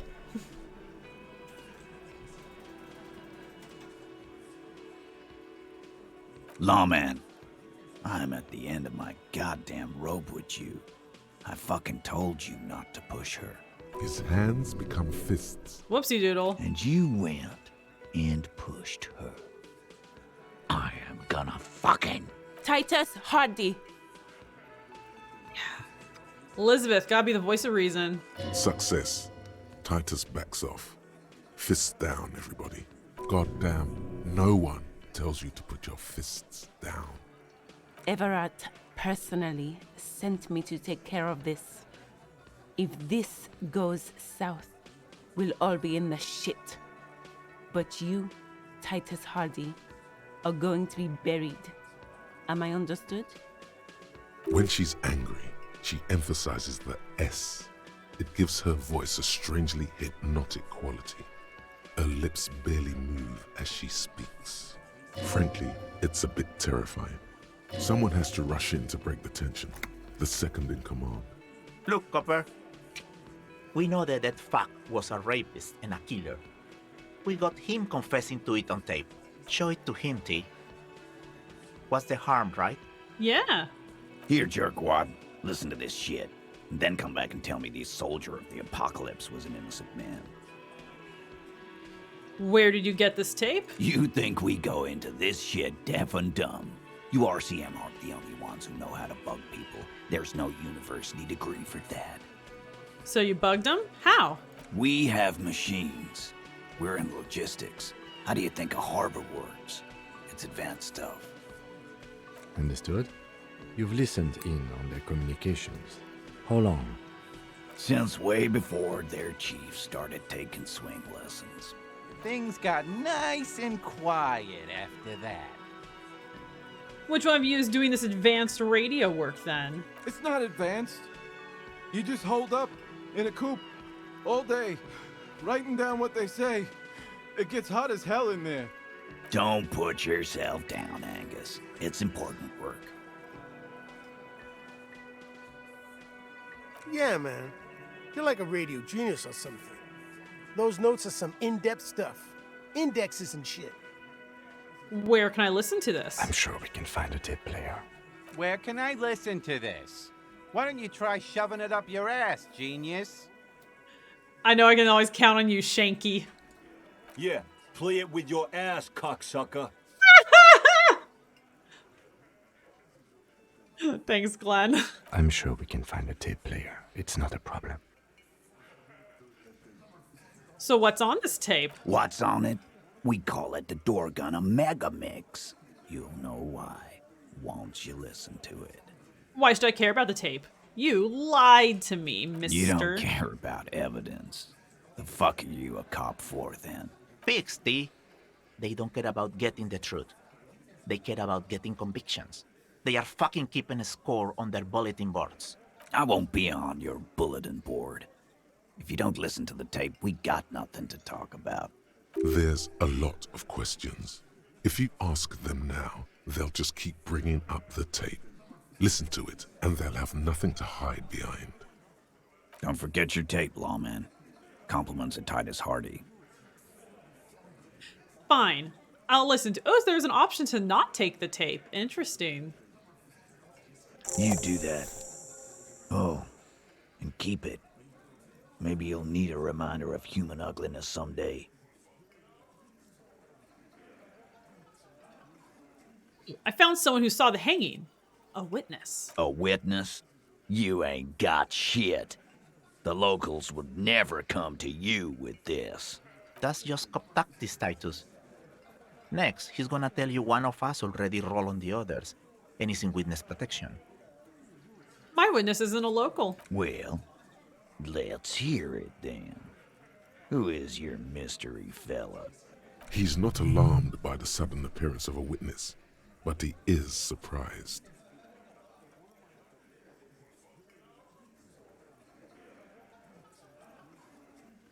Who he is yeah, you don't want to tell these guys. They go murder people. So who he is irrelevant. It's like you said, Al.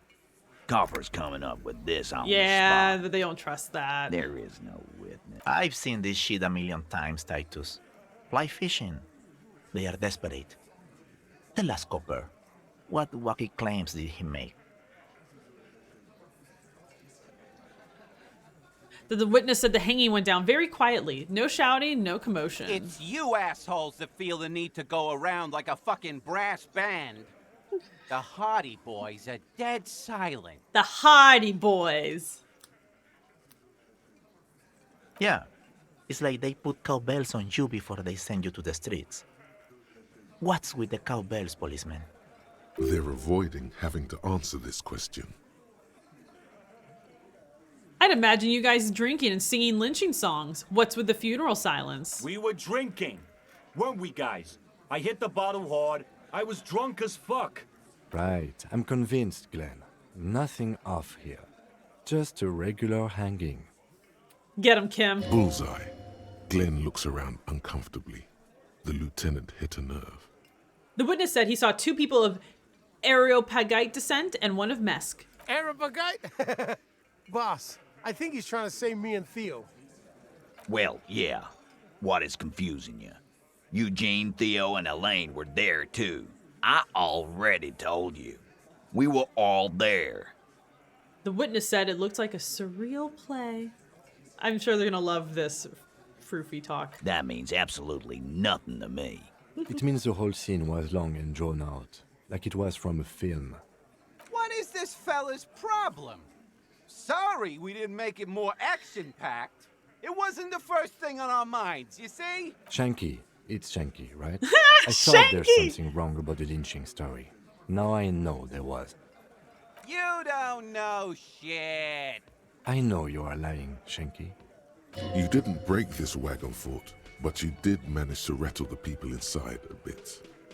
Great witness. So much bluster to hide the fact that they're uncomfortable with you having this info.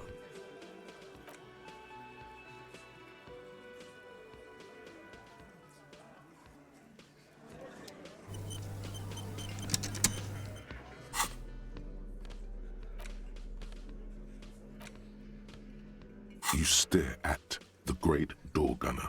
The tape feels ominous. Okay. Upon it. And yeah, I don't have a tape player, but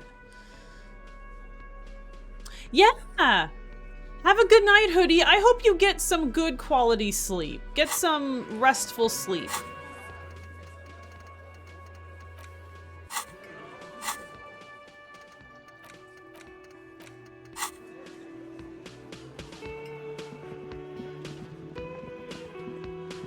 Yes?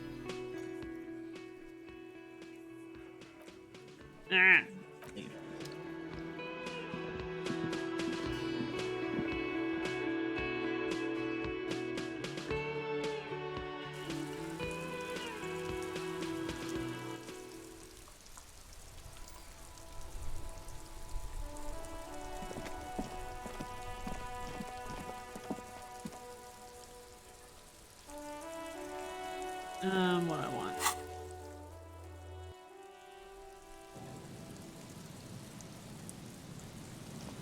Have a tape recorder for me.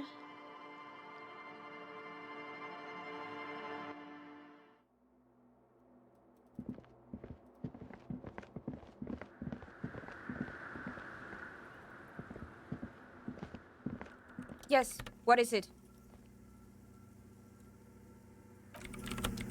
Okay.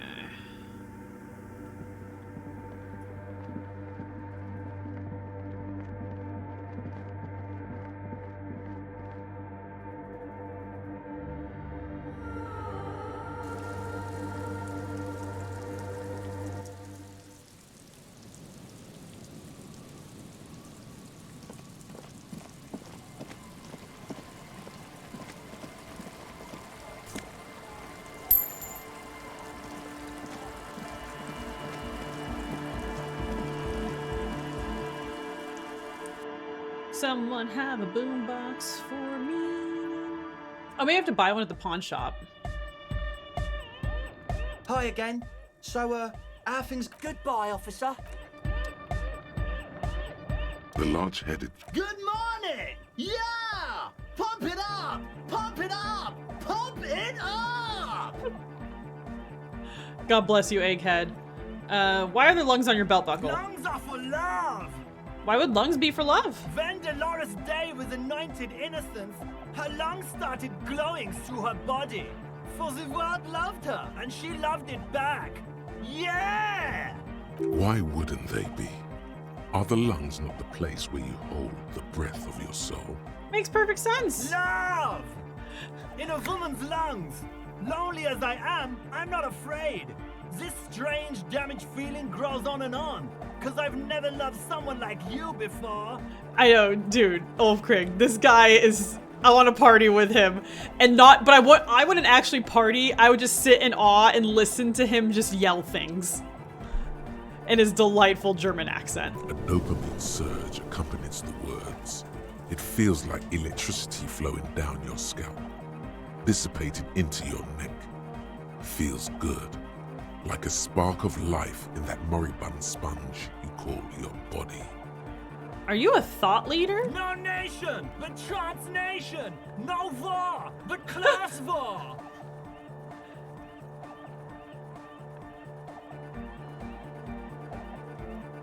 No war but class war. Aw, he's based. Excellent.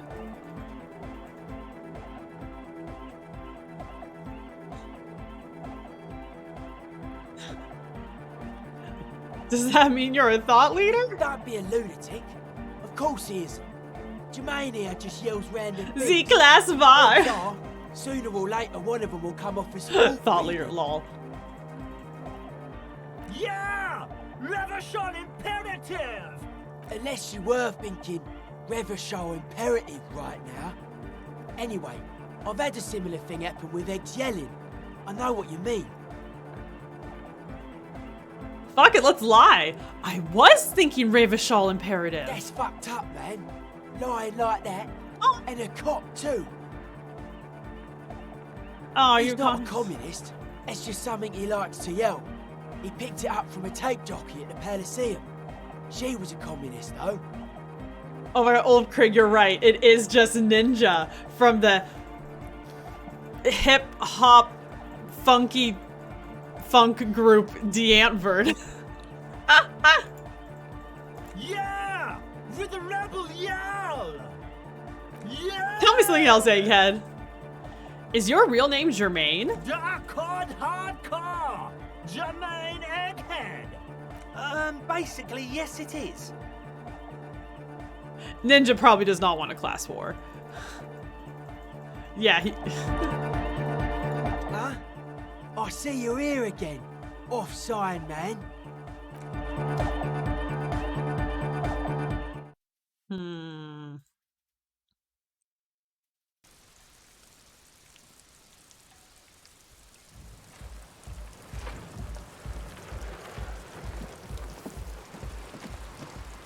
Hello again. No.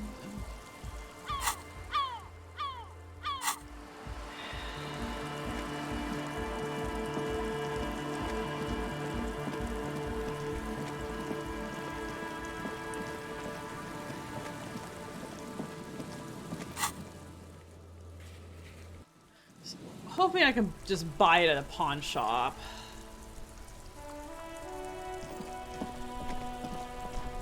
Oh. No, you guys. That's one brutal motor carriage. His name is censored. Love it. Okay. If I were a real skull now, I'd jack it, paint it in palm tree livery, then bottom light it, neon style. A snazzy shit-ripped skullmobile like this would make a fine trophy. We could, like, hang fucking shrunken heads from the side mirrors. Cops' heads. Scary tribal shit. Yeah, tribal shit. A cop carriage like this would have proper skull value. Oh, look at his little shitty mustache. God bless him. While I appreciate the interest you take in my brutal motor carriage, I have to stop you right there. The RCM takes threats directed at its property seriously. It's just theoretical work, Copper. No basis in reality. Man, if we were certified skulls right now... Was it a good idea on the lieutenant's part to get into this? Don't even answer that. Just leave. You can always come back later, on your own terms. Alright.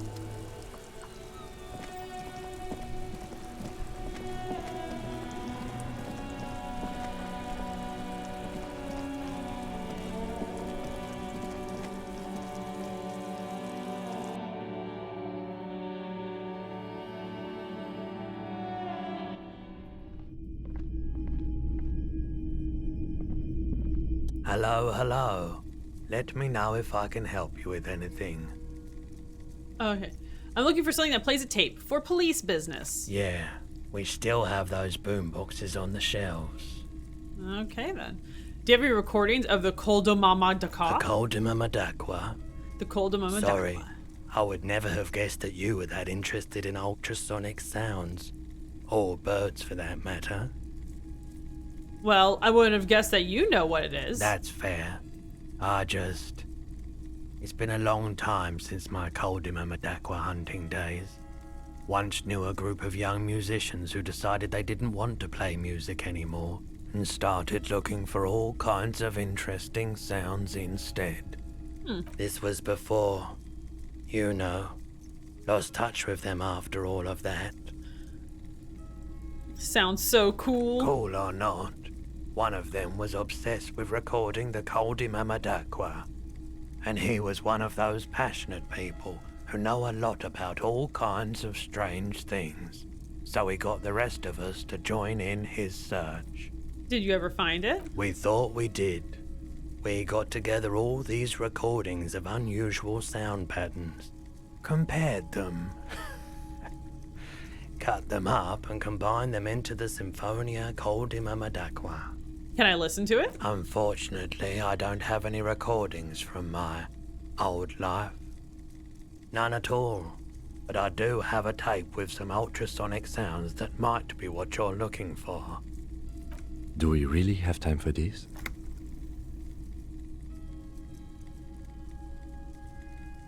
Yes, it is absolutely necessary for my research. This recording comes from down the coast.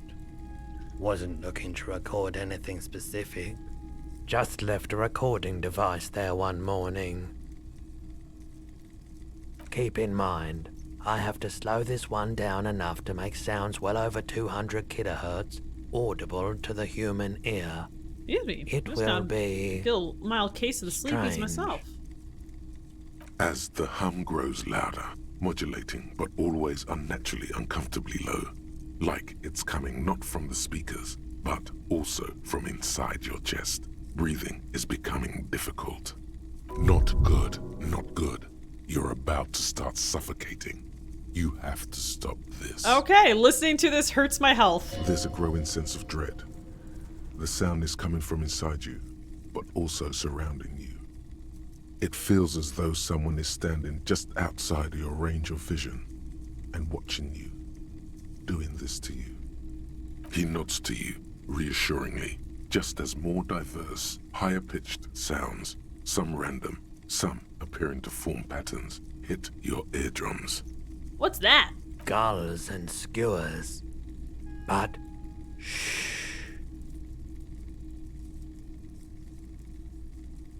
That's it. The signal in the noise. The thin whisper. A low range of sounds is easier to handle with a focal point, but still troubling. You are mesmerized by the sounds, but also feel nausea welling up as the motif continues, then begins to recede, dissolving in what must be the sound of water lapping at the bank. you know, now that I've listened to it on these new speakers, it's not the Koldomama Dakwa. Wrong patterns, wrong photons.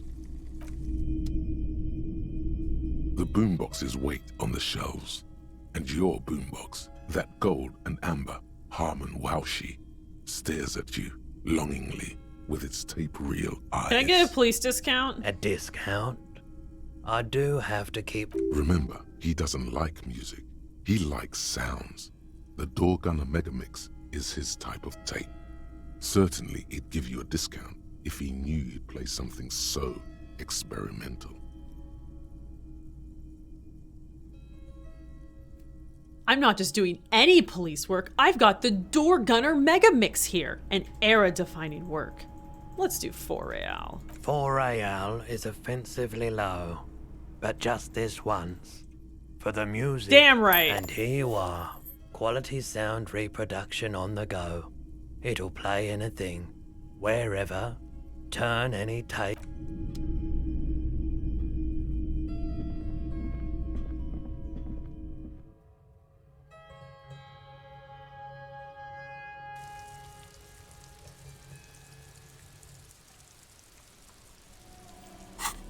Hell yes.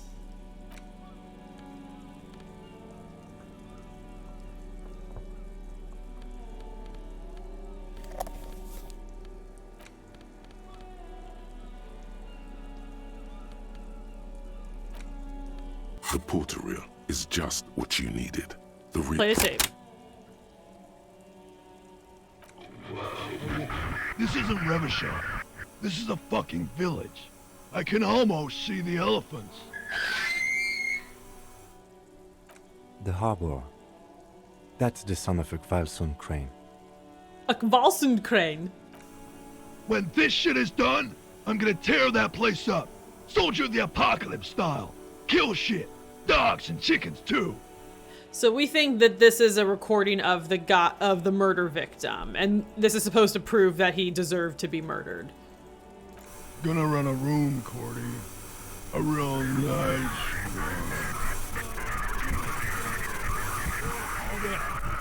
I don't give a shit. I'm fucking done. I'm done mentally. I'll fucking do them all in. Rape that disco cunt on the counter. You know, the dance a whore upstairs. Do it Kohoi style. Oh my. Never did get that taste out of my mouth.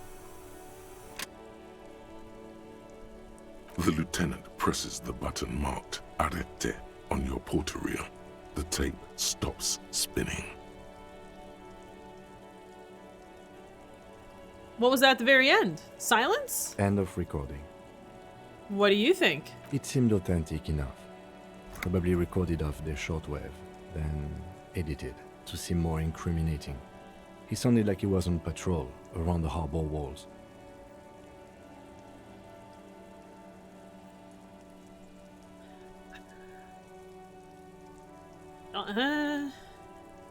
Just sound inebriated. Still. The lieutenant looks at the tape. You're familiar with this look now. It's his look of suspicion. There's more going on here than we know. Who is this Cordy? One of the other mercenaries, I think. The one he was talking to. A friend of his? What's Kohoi? A village on the Samaran Isola, in South Safre. Grad committed war crimes there, the kind of thing he talks about. You think he was there? Who knows? Maybe the tattoos would have an answer. We would need to know the story of this man's service. A symbol of soldier of the apocalypse style conduct in a civil environment. Well, what now? I think we've got a few more questions for class here, don't you? This seems to contradict her testimony, at least to some degree. As you take out the tape, the boombox tunes itself back to the cheery radio again, spewing out beats like it's a Friday night. The contrast feels chilly, inappropriate even.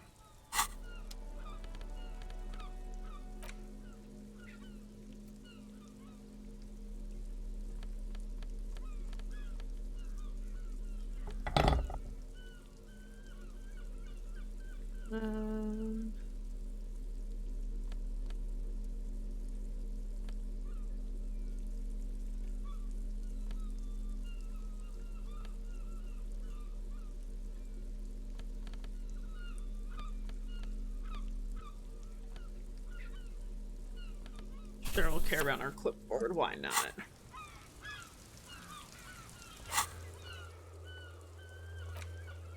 Okay, we're going back and talking to Claude.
Hello, officer.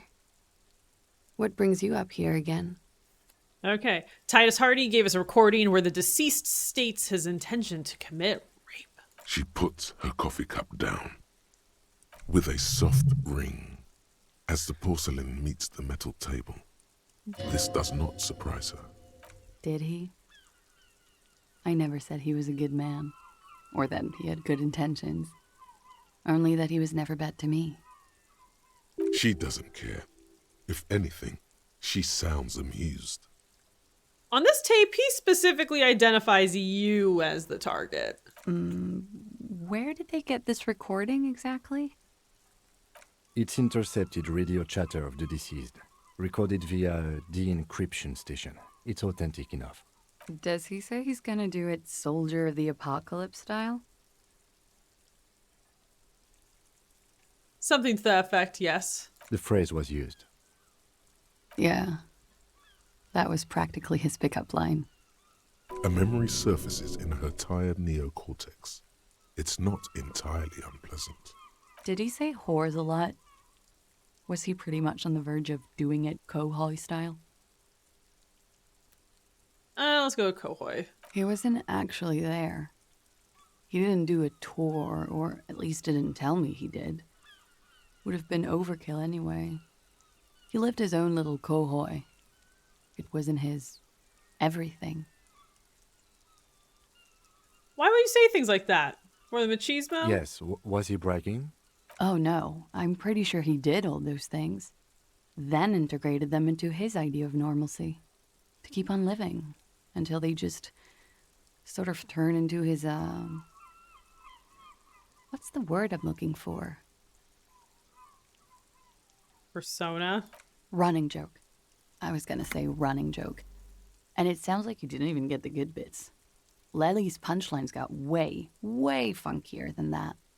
He was like the Seminoles conflict, the Kohoi massacre, and the 36 famine in Yezut all rolled into one person, then cast in Orani ceramic armor, which he wore in bed and in the shower. Oh, gross. When he said he was done, and done mentally, it didn't sound like a joke. It sounded like a deeply troubled man.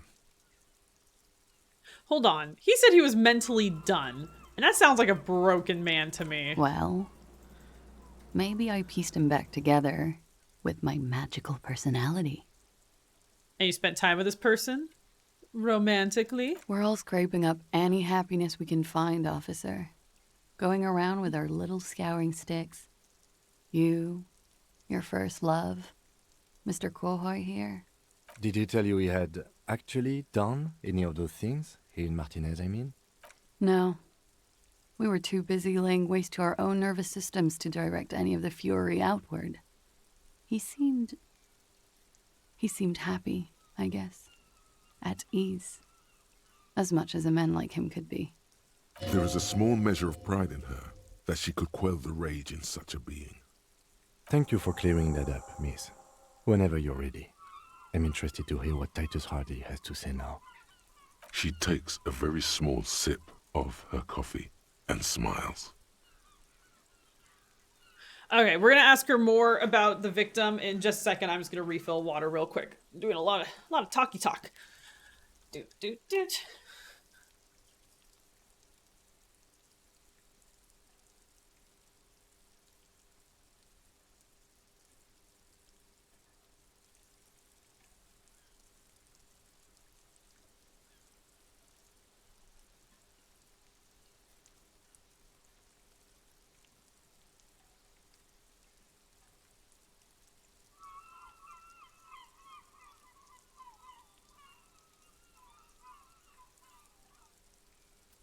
Donkey.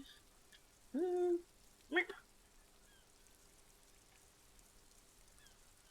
bring back my little friend. Okay, now that you've had some time, can you tell us more about the victim? Like, for example, his name? Oh my gosh, we don't even know his name yet.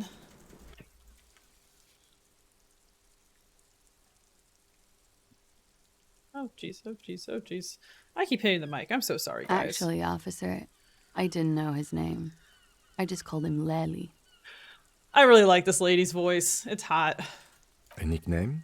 Listen to her talk all day. I guess. He came from Lelystad. It's short for that. And it was his army name, apparently. He said his real name wasn't his. I tried to pry it out of him, but it was no use. Her hair and face are very on par for this game. Yeah.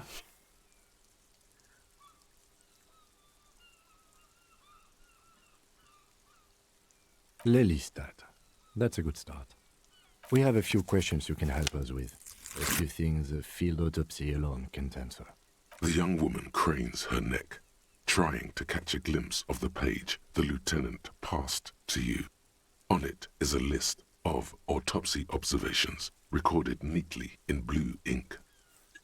What a heroine would look like if it had a face. She could look a lot worse for a heroin addict.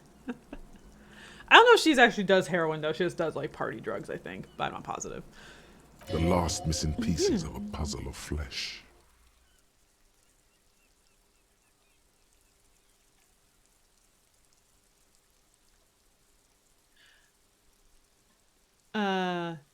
He had a tattoo. Yeah, tell us about the tattoo.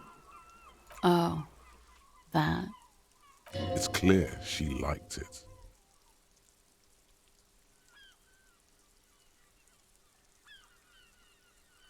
What did it represent? Do you know? It was a map of his life and the places he visited as a soldier. It was mostly for showing off to chicks, though. How so? How?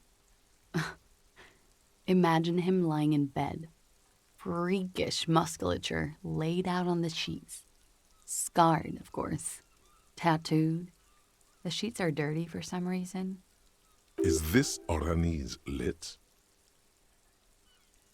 Don't interrupt. He's smoking and drinking, of course. And his chest and shoulders and arms are studded with stars. Tens, hundreds of them. Maybe even thousands. Feel bad. Hope he paid his tattoo artist good. And the woman goes like, "What was this, baby?" And he says, "That was too hardcore. Don't ask me about that." So she goes, "Okay, but what's this, baby?" And he's like, "Saw some bat shit there. Killed some loincloths." And so it goes. Star after star. Port after port. Third world country after third world country. And he's done horrible things in every single one of them. You were the woman in this? Oh, yeah. Can you tell us precisely what these mean? Oh, we're handing her a photo of the... Okay. No, thank you. I've seen enough of him dead. I can tell you what they meant without looking at them. Go on. He was a blue-eyed boy with thick arms, from a small town. He was also poor, and the government of Orania needed some people killed, so they turned him into a grotesque killer. For money. He went to Killer Academy in Vredefort.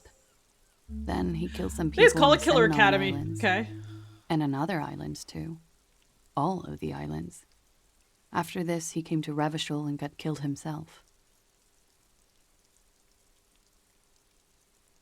Thank you for clearing that up. Change of topic, perhaps?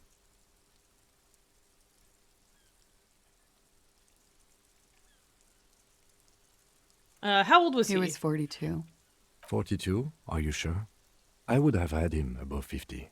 He had many scars that made him appear older. But no. We even celebrated his birthday, like, some weeks ago. It was a funny 2 days. He had little reason to lie to me. Looks like you were right, officer. Points are good. Have one, you old dog, before we all die.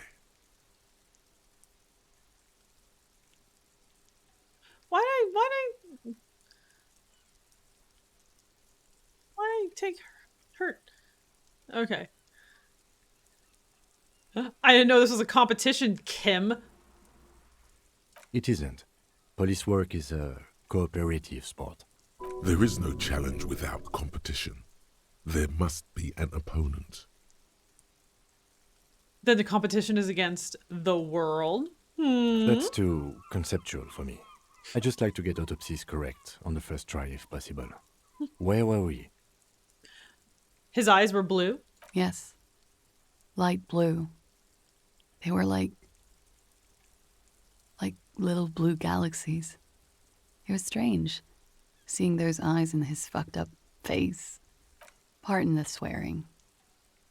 I do him an injustice. He wasn't ugly. And he had a beautiful, soft voice.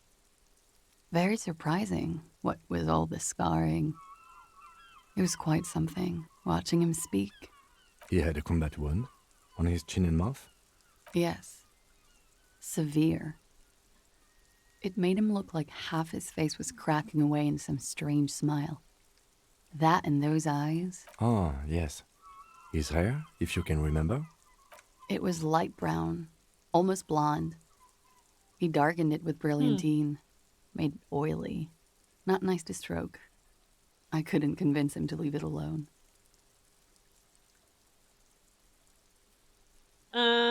These are weird questions. We're gonna be done questioning. All right. Coolly, gracefully, she paused. Wait, stop. That man, bloated beyond all recognition, was 42? What she said? Below the damage, the weeks of decomposition, all the swollen indignity of morality. He was 42 years old? Where is this going? How old are you? That's where this is going. 45,000 liters of raw alcohol has left its disfigurements. What lies beneath, you wonder? Miss, how old do you think I am? How old do I think you are? She's buying time to formulate the best answer. I don't know. 1, 2. I don't know what I'm supposed to say. How old is a newborn cop who doesn't remember he's a cop? I think I'm circa 45. You're not. Sure he is. You know, age is just a number. Yes, but for him that number is higher than 45. Aww. Wait. This requires scientific measurements. Bring it on. I'm not afraid of the truth. To the laboratorium. Okay. So we're putting another point in perception.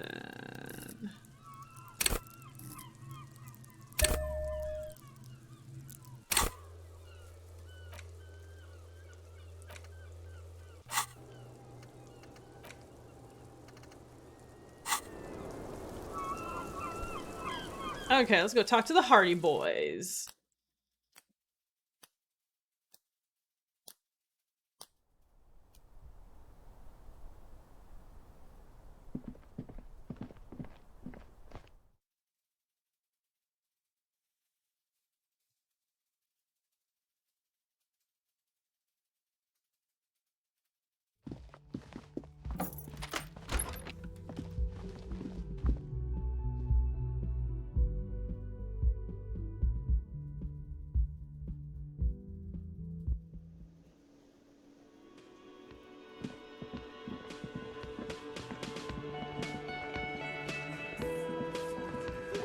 The clowns are still hanging around. What is it now?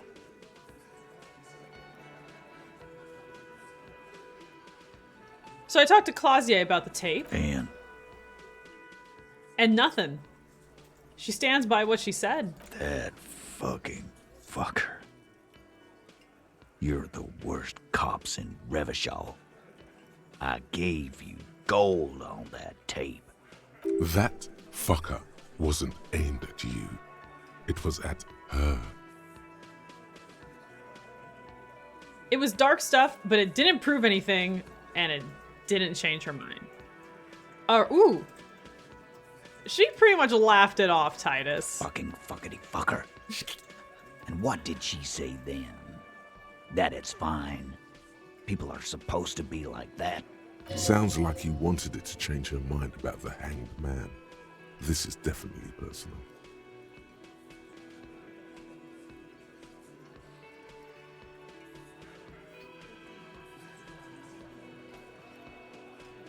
Ooh, that'll get him. If anything, she seemed turned on by the whole door gunning thing. Yes. In fact, I think she thought it was a little funny. Funny.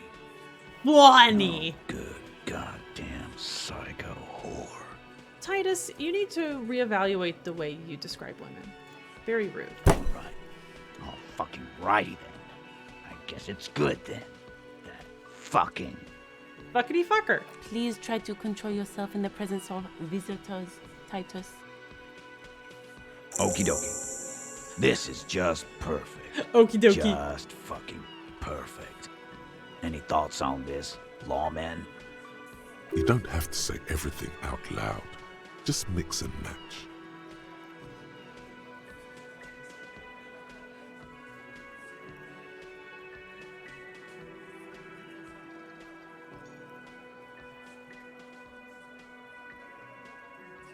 What really happened, Titus? Be straight with me. I already told you. We fucking hanged him. There's less gusto in his voice now. His men too are growing increasingly silent. Come on, Titus. The stakes are too high here. There will be blood on the streets. The tribunal, remember. I know you're tired. Why don't you just... You know what? I am tired. I'm tired of you, them, and the whore upstairs. Next time you see her, tell her Titus said, "Fuck off!" That lying, scamming. We're done. This is over. You understand? Your little investigation is over. Yeah. On the floor, beer drips out of the can into a small puddle. No one does anything about it. What is this quiet funeral shit? All we need is some beers in us. Bartender, 20 beers for the Dock Workers Union. Why do we make it 40, huh? Why do we make it 100 beers? You're not loud enough. Sure, Gart. 100 beers? Now we're talking. Hoppity hop over here, cafeteria manager. The window might be closing. The more beers they get in them, the less cooperative they will be. Ooh. Convince Titus he's being manipulated. Clausia is playing with them like a fiddle. Tell them how bad they got played, and they'll tell you the truth. There are many ways to go about it. All of them really good.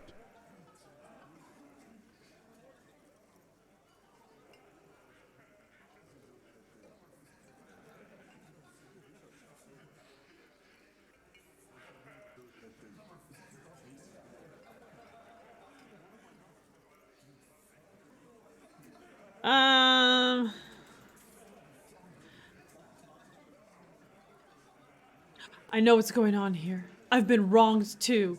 Got this fucking dark shadow over my heart. What the hell are you talking about?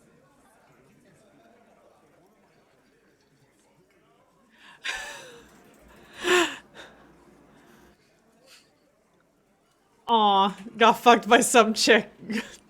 Fucked real bad. Aw, that's no good. Look around, cop. These men are dock workers. They don't Not want to dock hear workers. about your psycho circus. I don't know, boss. I'm always up for another suicide attempt. Oh, Lord. Yeah, me too. I'm always up to see a cop cry. You won't hear it. That's enough for the circus now, officer. Let's do procedural questions, or even, why not take a little breather? These working class oafs don't know how to talk about feelings. You shouldn't have opened up to them, or anyone. Again. Good one, Titus. About no. fuck.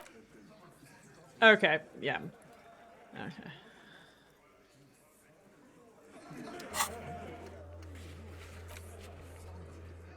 Okay. Okay, so we got some more perception.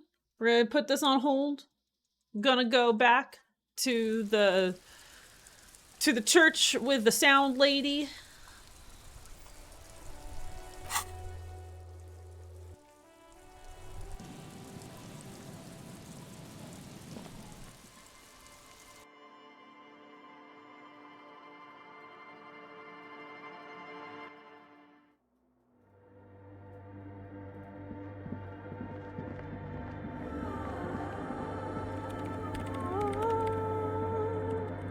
Yes, what is it?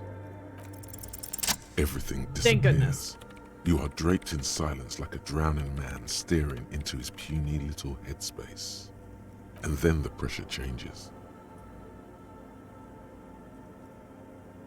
What does it mean? It feels like flying on an aerostatic, or when your ears pop, or like a subtle difference in the atmosphere, a weather change hanging in the air. What if the sound you're looking for is too low for you to hear it? Suna, what if we just need a better sound system? A better sound system? Alright, but where would we get one? Suddenly, a rhythmic beat permeates the walls, causing a small patch of decorative stucco to crumble onto the wooden floor. They should really allocate some renovation funds to this place. No. What they really should do is shut down the disco men for disturbing neighborhood peace. Yeah, but they could help with the speakers. You mean the speed freaks? Of course. The speed freaks. They have a fantastic sound system. And you think they would help me? They would if you wouldn't mind them moving in with you. I guess I could live through a week or two of peaceful coexistence. Brilliant negotiating there, detective. As always. Aw, thanks, suggestion. Great, I'll go talk to them. Sure. Let me know how it goes. Thanks, officer.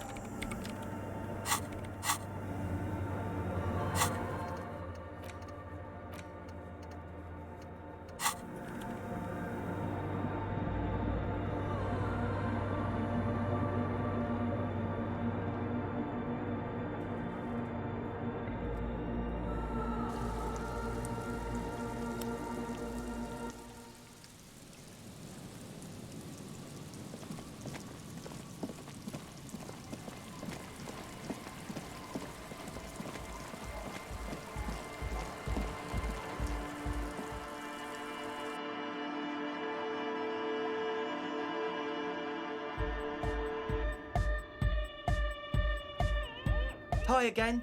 So, how are things going? I'm here to talk about the church Yes? again. What's the deal?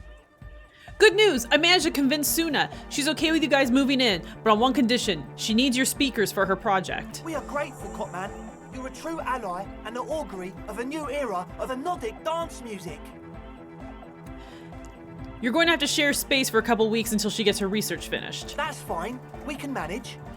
I'm glad I could help. We appreciate it. It's going to take us a bit to move our stuff inside. A couple of hours, maybe. Come check back later.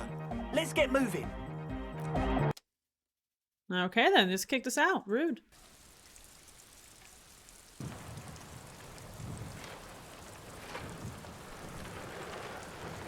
Oh, where's the lady? Ah, okay.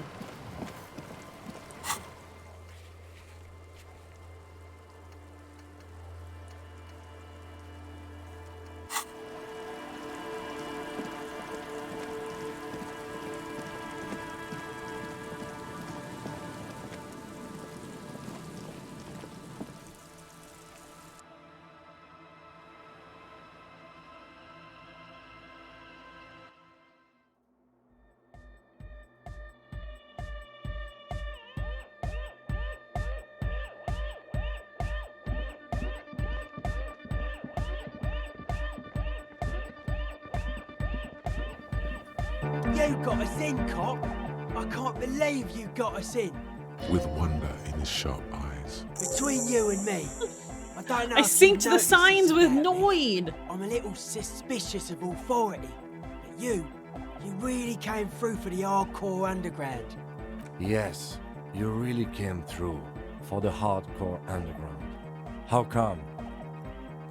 Andre is busy cutting some slightly less lame, but still quite ungainly shapes on the church floor, sweating profusely. Estelle using her contact mic to listen to a tree underwater. The one with the large head is blasting the dance track on repeat, while the stained glass window behind him is rattling from the bass.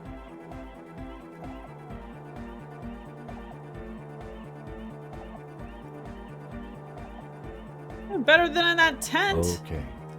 Emmy! Welcome! How are you doing, girl? What he means is, you're right, actually. The tent was a safety hazard, and this place was deserted anyway. Noid! I love that his name is Noid. What do you think about the church? It's a miracle of carpentry. Dead bodies carved into total shapes.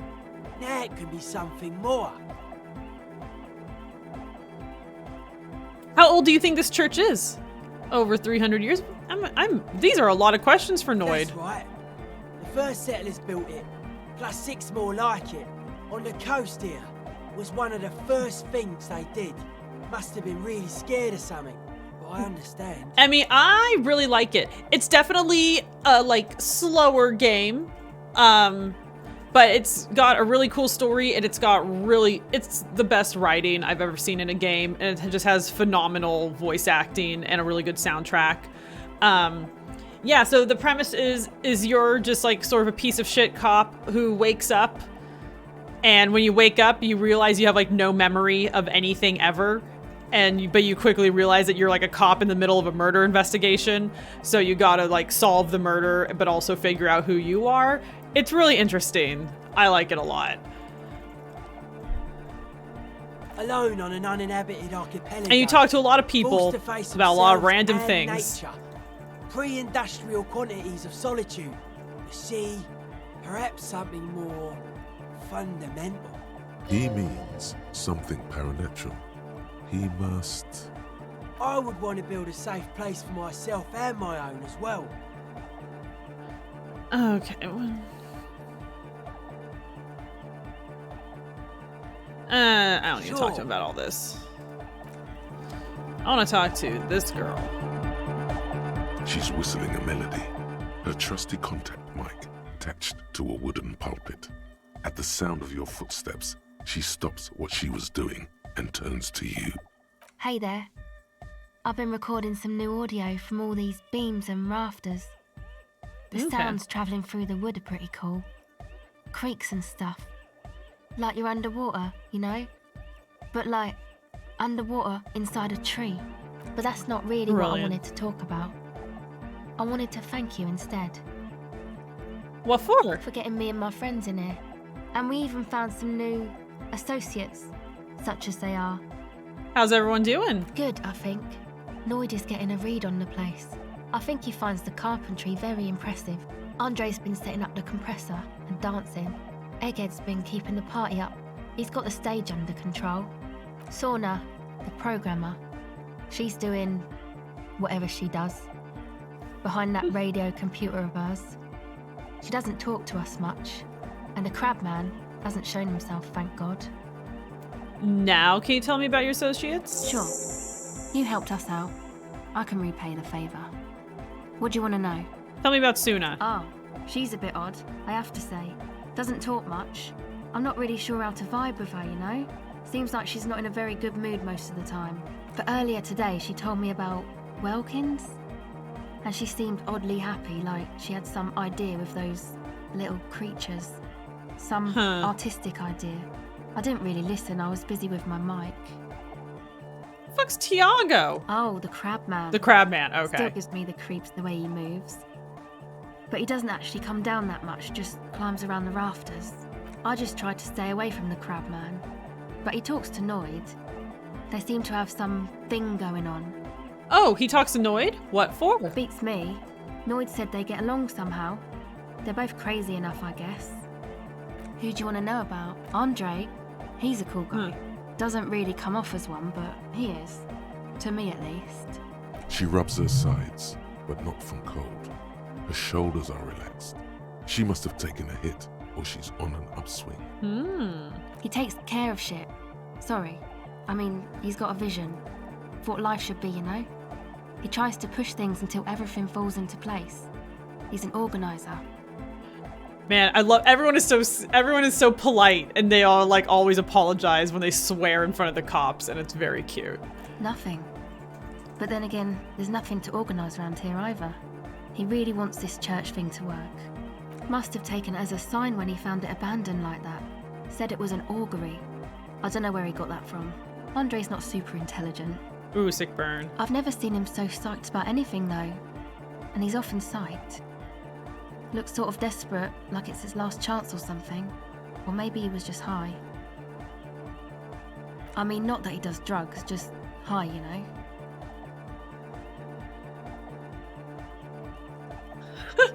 On his mother's love. Yes. Anyway.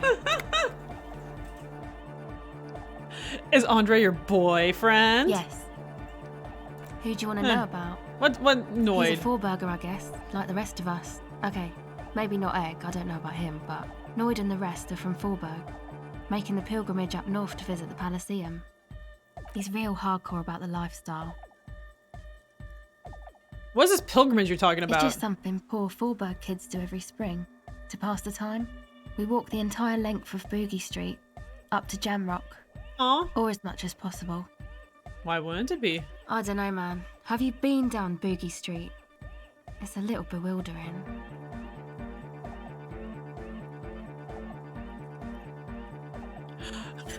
I haven't done these answers yet, so I'm going to. Oh, I'm sorry.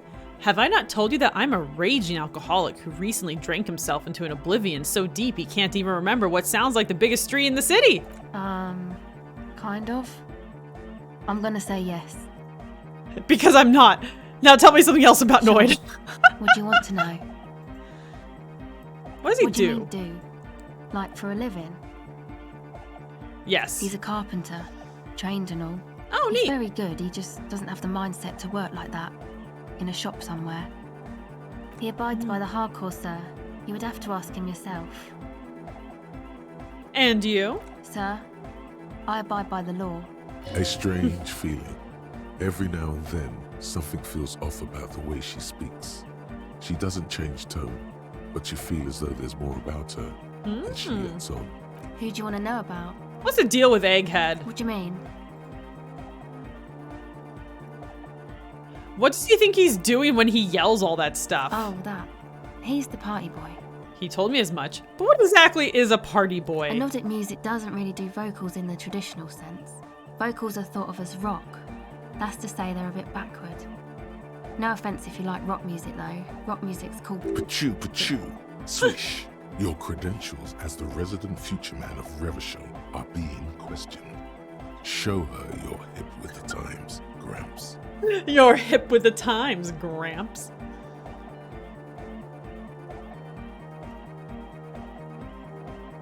You don't have to tell me rock is backward. I am the future man. I abandoned rock in the 30s. Stupid rock.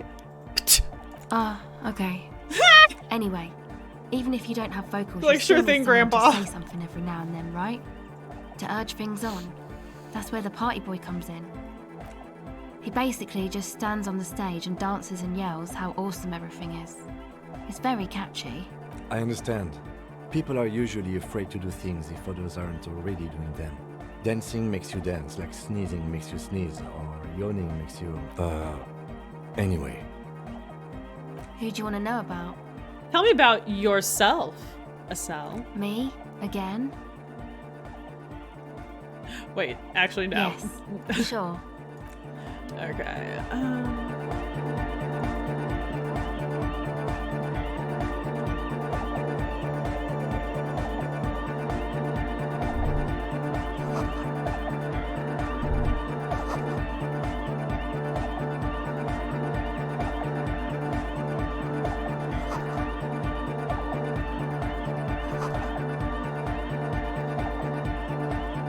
Nosafed bottles, huh?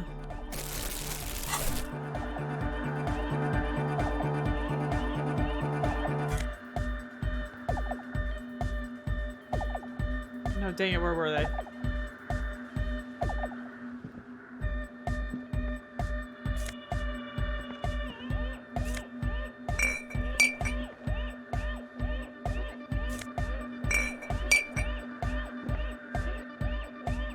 Alright, good enough.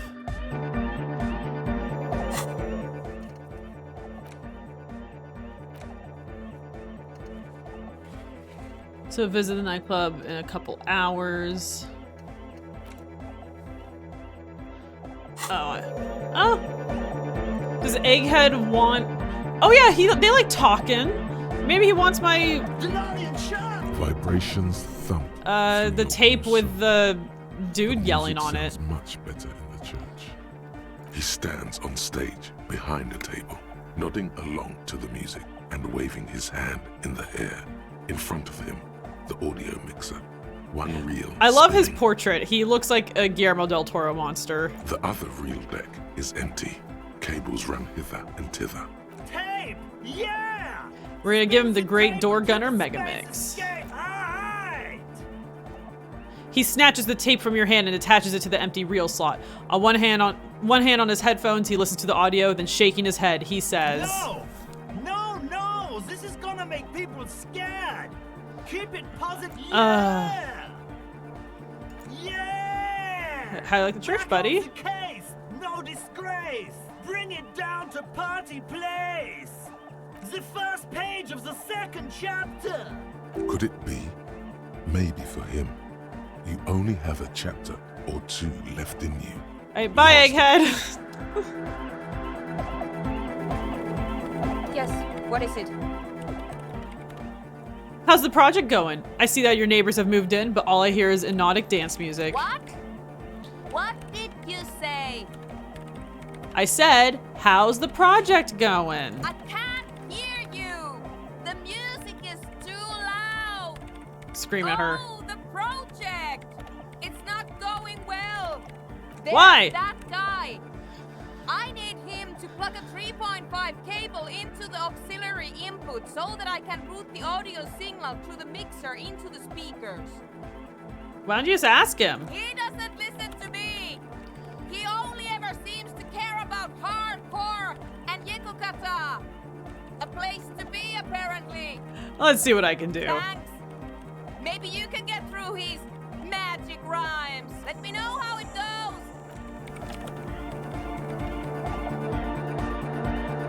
Good morning! Yeah! Hardcore! Egg, can you please route Suna's signal through your speakers? To the mega! Yeah! I can route it through auxiliary. What kind of a cable does she use? 3.5 or 4.5? It's 3.5, no doubt about it. It's on the ground. Oh, she uses 3.5. Yeah. The auxiliary lining is 4.5 millimeter. These two don't mix. Oh no, we're going to be in this church forever. Don't worry, I have an adapter for it right here. Hang on, this is a 4.5. We're all good people! Great! Someone got through to him. Okay, let's get it all set up. Can we turn the music off, please? She's hating on Egg because she is a fuddy-duddy and all she cares about is her research. So she doesn't appreciate Egghead being delightful and yelling things in his delightful German accent. Everybody! Everybody! Don't panic! I'm going to turn off the on-off for just a sec for a special scheduled event. Scheduled. The on-off will be back, but we're doing something else for one moment. All right, go tell her that kick her into the volcano. And then I'll turn off the music. Where is the kick in the volcano button? Yes, what is it? All right, I talked to Egghead. He plugged in the cable. You can now unmute your speakers. Okay, but think you can ask him to turn the volume down a bit? Just in case. Maximum! Maximum is the only way! I'm sorry, I missed this. Maximum, shouts Egghead, a great smile still adorning his face, larger than a red dwarf star. I know it is, but could you please turn it down just this instance? Just this one time? Maximum is not the only way, okay? Pump it to the brick! Pump it to the hard master! There's no other way! Glue style! See? He pumps it to the hard master. It's hopeless. I think what Egghead is trying to say is that the volume button is stuck on maximum. Of course it is. Yeah! Permanent enlightenment! Ray of sound! Never mind then. Let's get on with our project. I'm going to unmute the speakers on a count of 5. Everyone ready? Egghead pumps his hand up in the air, waiting for the beat to drop. Born ready. Ready. I'm ready if you two are detectives. The lieutenant nods stoically.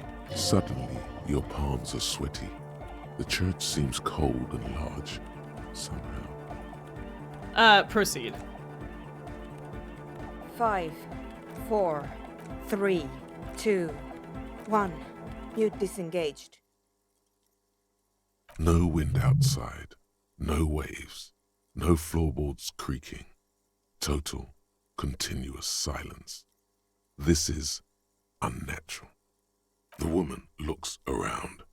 In the silence, you see dust move on the floorboards. The driver of the speaker vibrates in the air and then stops. Plasterwork begins to crumble down the walls. In the silence, a low hum starts creeping up your spine. It's a song inside you, not in the speakers, not in the room. A great bass sigh in the basement of your mind. Slowly, it builds until the air around you starts to vibrate. It's out there now, in the world, made manifest. It will devour everything. The floorboards, the glass, the streets and the people. Nothing will remain. Guys, what's going on?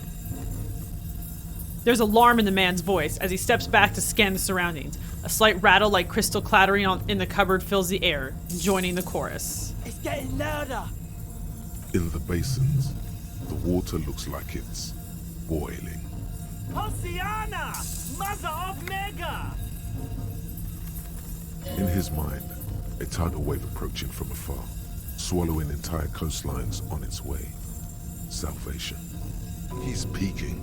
The worst high he's ever been on.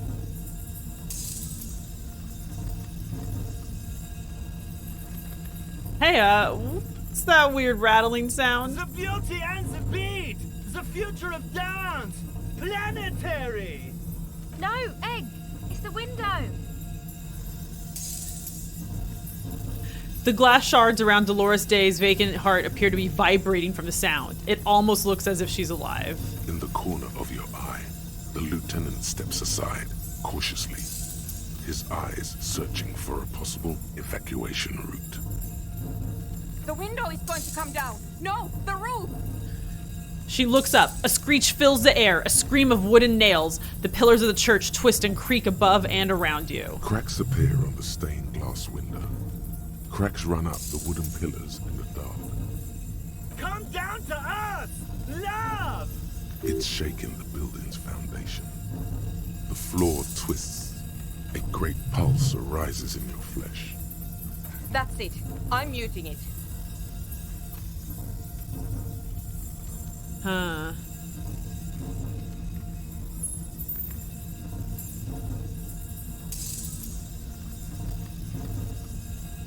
Ooh. Don't panic, it's beautiful. Beautiful car! Beautiful life! Shit! It doesn't stop. A seal? Have you? Yes, I've turned it off. Holding the contact mic in her hand. Andre, pull the compressor. The place is gonna come down. Fuck! I can't shut it up. The signal's passed. It's not in here. It's... This is it. A great roar. The vault of the roof twists above you. Glass shatters somewhere near the door. It's coming down. Egghead, whatever you do, don't stop it. But then it stops. Totally and utterly. As if there never was a sound. Only your ears still ring from the shock. Everybody is staring at Egghead, holding a dangling cable in his hand. A black 3-pin connector. Egg. I pulled the plug. It was getting too hardcore. You did good, Egg. Most of the place seems to be intact. Fucking hell. Programmer lady, tell me you were recording that. 4 years. 22 people. Millions of reals. All that time? This is what we were up against. just erased it. Okay, lady, you got your Suliswolf science. isn't gonna believe this. Yeah, but did you record it though? It was dope. I think we can use it. Yes, Andre. I recorded it. Damn, I need to send some letters now. Thank you all for doing this.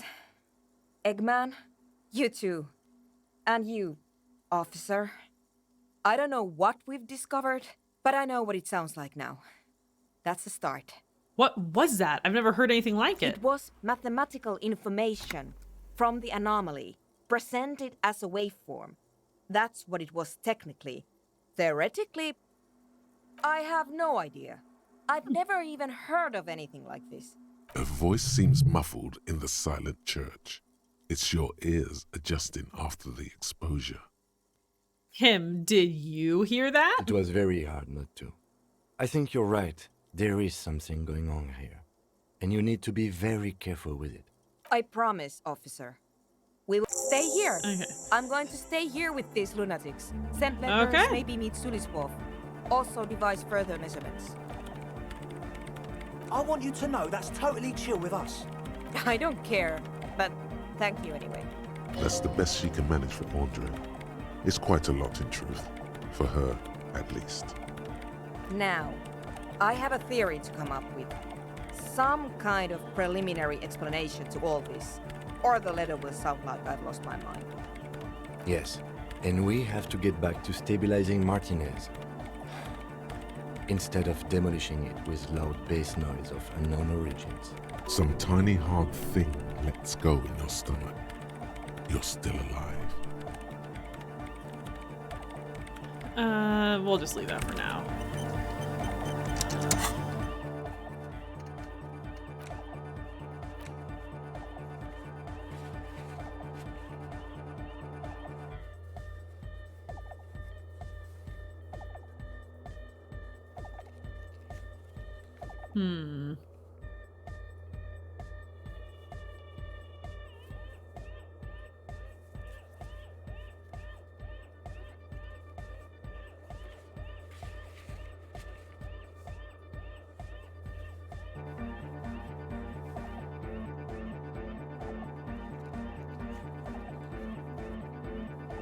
Rhetoric, and then homegirl wants volition.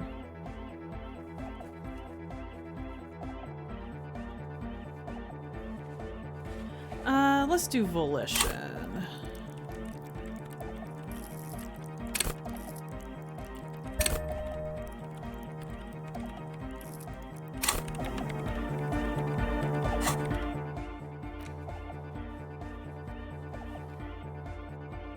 Oh, we go talk to her again.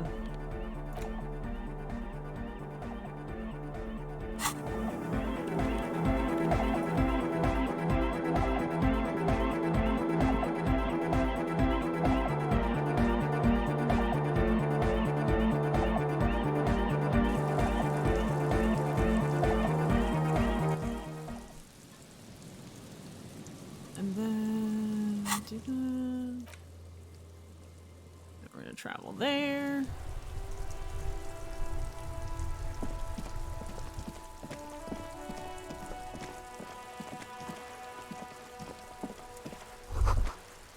There's something down there.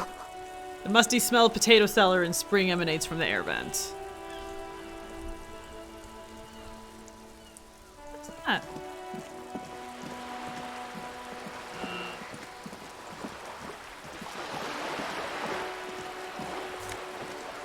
Hell yeah. Give me that money.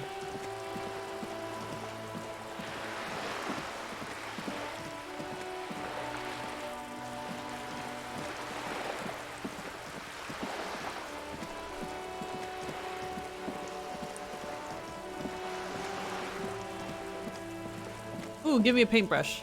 Hello again, officers. Have you come to admire my mural? I'm gonna need your paintbrush. What for? For art. It's for art, okay? Well, if it's for art. But what kind of art are we talking about? To be honest, I haven't really thought of anything yet, but I'm sure I will. Then you have time to find your own fucking brush. To crush a man's dreams like that. I hope you're happy. There, Piggy. I guess art just isn't really you. 'Cause you suck in life and in everything. Damn, 3%. We're not gonna try that. Okay.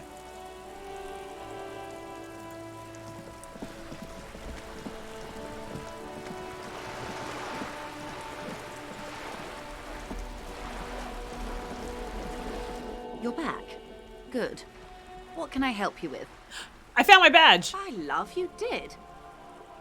Fast, observantly, like an electronic printer. Pleased to meet you, Lieutenant W. Freighter Dubois. I am glad to see a man of high qualification. The situation is precarious. What can I help you with, Lieutenant Freighter?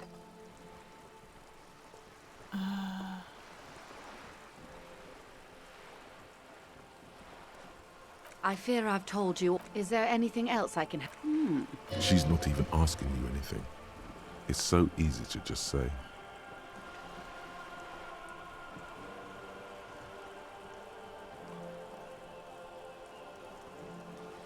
He asked me to open a A door. referral, you mean? I take it this was for someone in the RCM. Don't answer that. No, I mean like a real door to someone's house. Oh my. A real door. The lieutenant does not say anything, but you hear the nylon of his jacket rustle as he looks at you. It was nothing. Of course. The RCM has the right to inspect any premises. How else would you catch the bad guys? The information was useful, I hope.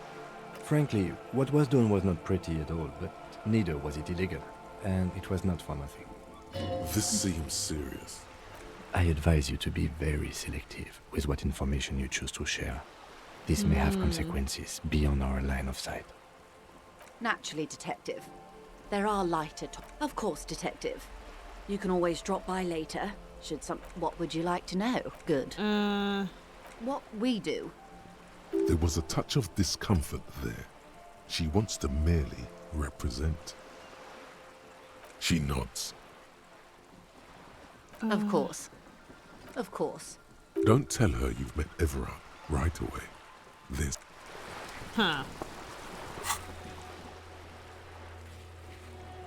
Is this another one where I don't actually have a white check mark for her, even though it says I do? You're back. Good. That's really dumb.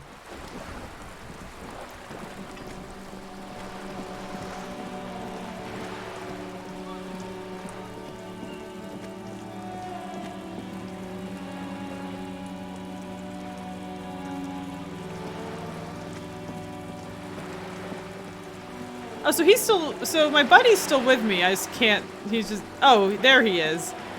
He didn't teleport with me. Okay, so let's go talk to Homegirl one more time, and then I think that'll be a good place to call it for tonight.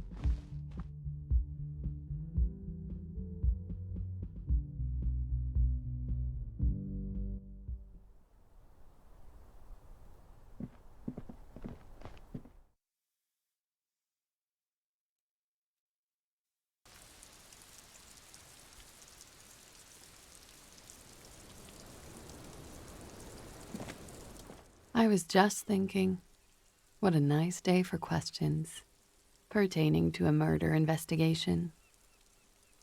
I'm gonna look her in the eye. Just like the last time. Light brown eyes look back at you. Or don't worry. We will protect you from her beauty. We will consult you through the reefs and sounds of her persona. We will see through deceits. You are shielded. You are wise. You are advised. There are muscles on long white bones that line her limbs. just below the silver jumpsuit. Am I being beguiled? She presses her elbows against her waist and slowly turns her head. Her hair brushes her shoulders, making a small hissing sound. The strange moment ends. Okay, well... Don't get to lock eyes with her. Okay, I lied. That was short. We're gonna go talk to Hardy Boy again. No, I don't have the thing unlocked for him yet.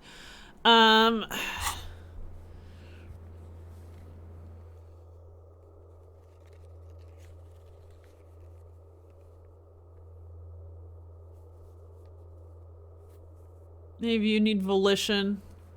No? Okay. Well, I think it's a good place to call tonight. We still made some really good progress. Got some more info from Clausier. Rattled up the Hardy Boys a little bit. And we seem to have solved the whole thing for the swallow sound. Hasn't really come to anything yet, but, you know, it might. Got some supernatural things sort of like starting to happen in the world. I think it'll be really interesting if they come to head more. And yeah, thanks so much everyone for hanging out. I'll be playing some more Disco Elysium tomorrow, and then I'll be doing Blasphemous on Friday. So be sure to tune in for that. Be sure to follow me at Nala for Power on Instagram and Twitter for updates. Be sure to join the Discord if you want to get your updates there. I did make a discussion thread for if you would rather give up soup or pie for the rest of your life. We had a very lively discussion about that during Dark Souls 3, so you can keep talking about it there if you want. And yeah, I'll see you all tomorrow. Have a good night, everyone. Bye! Do, do, do, do, do, do.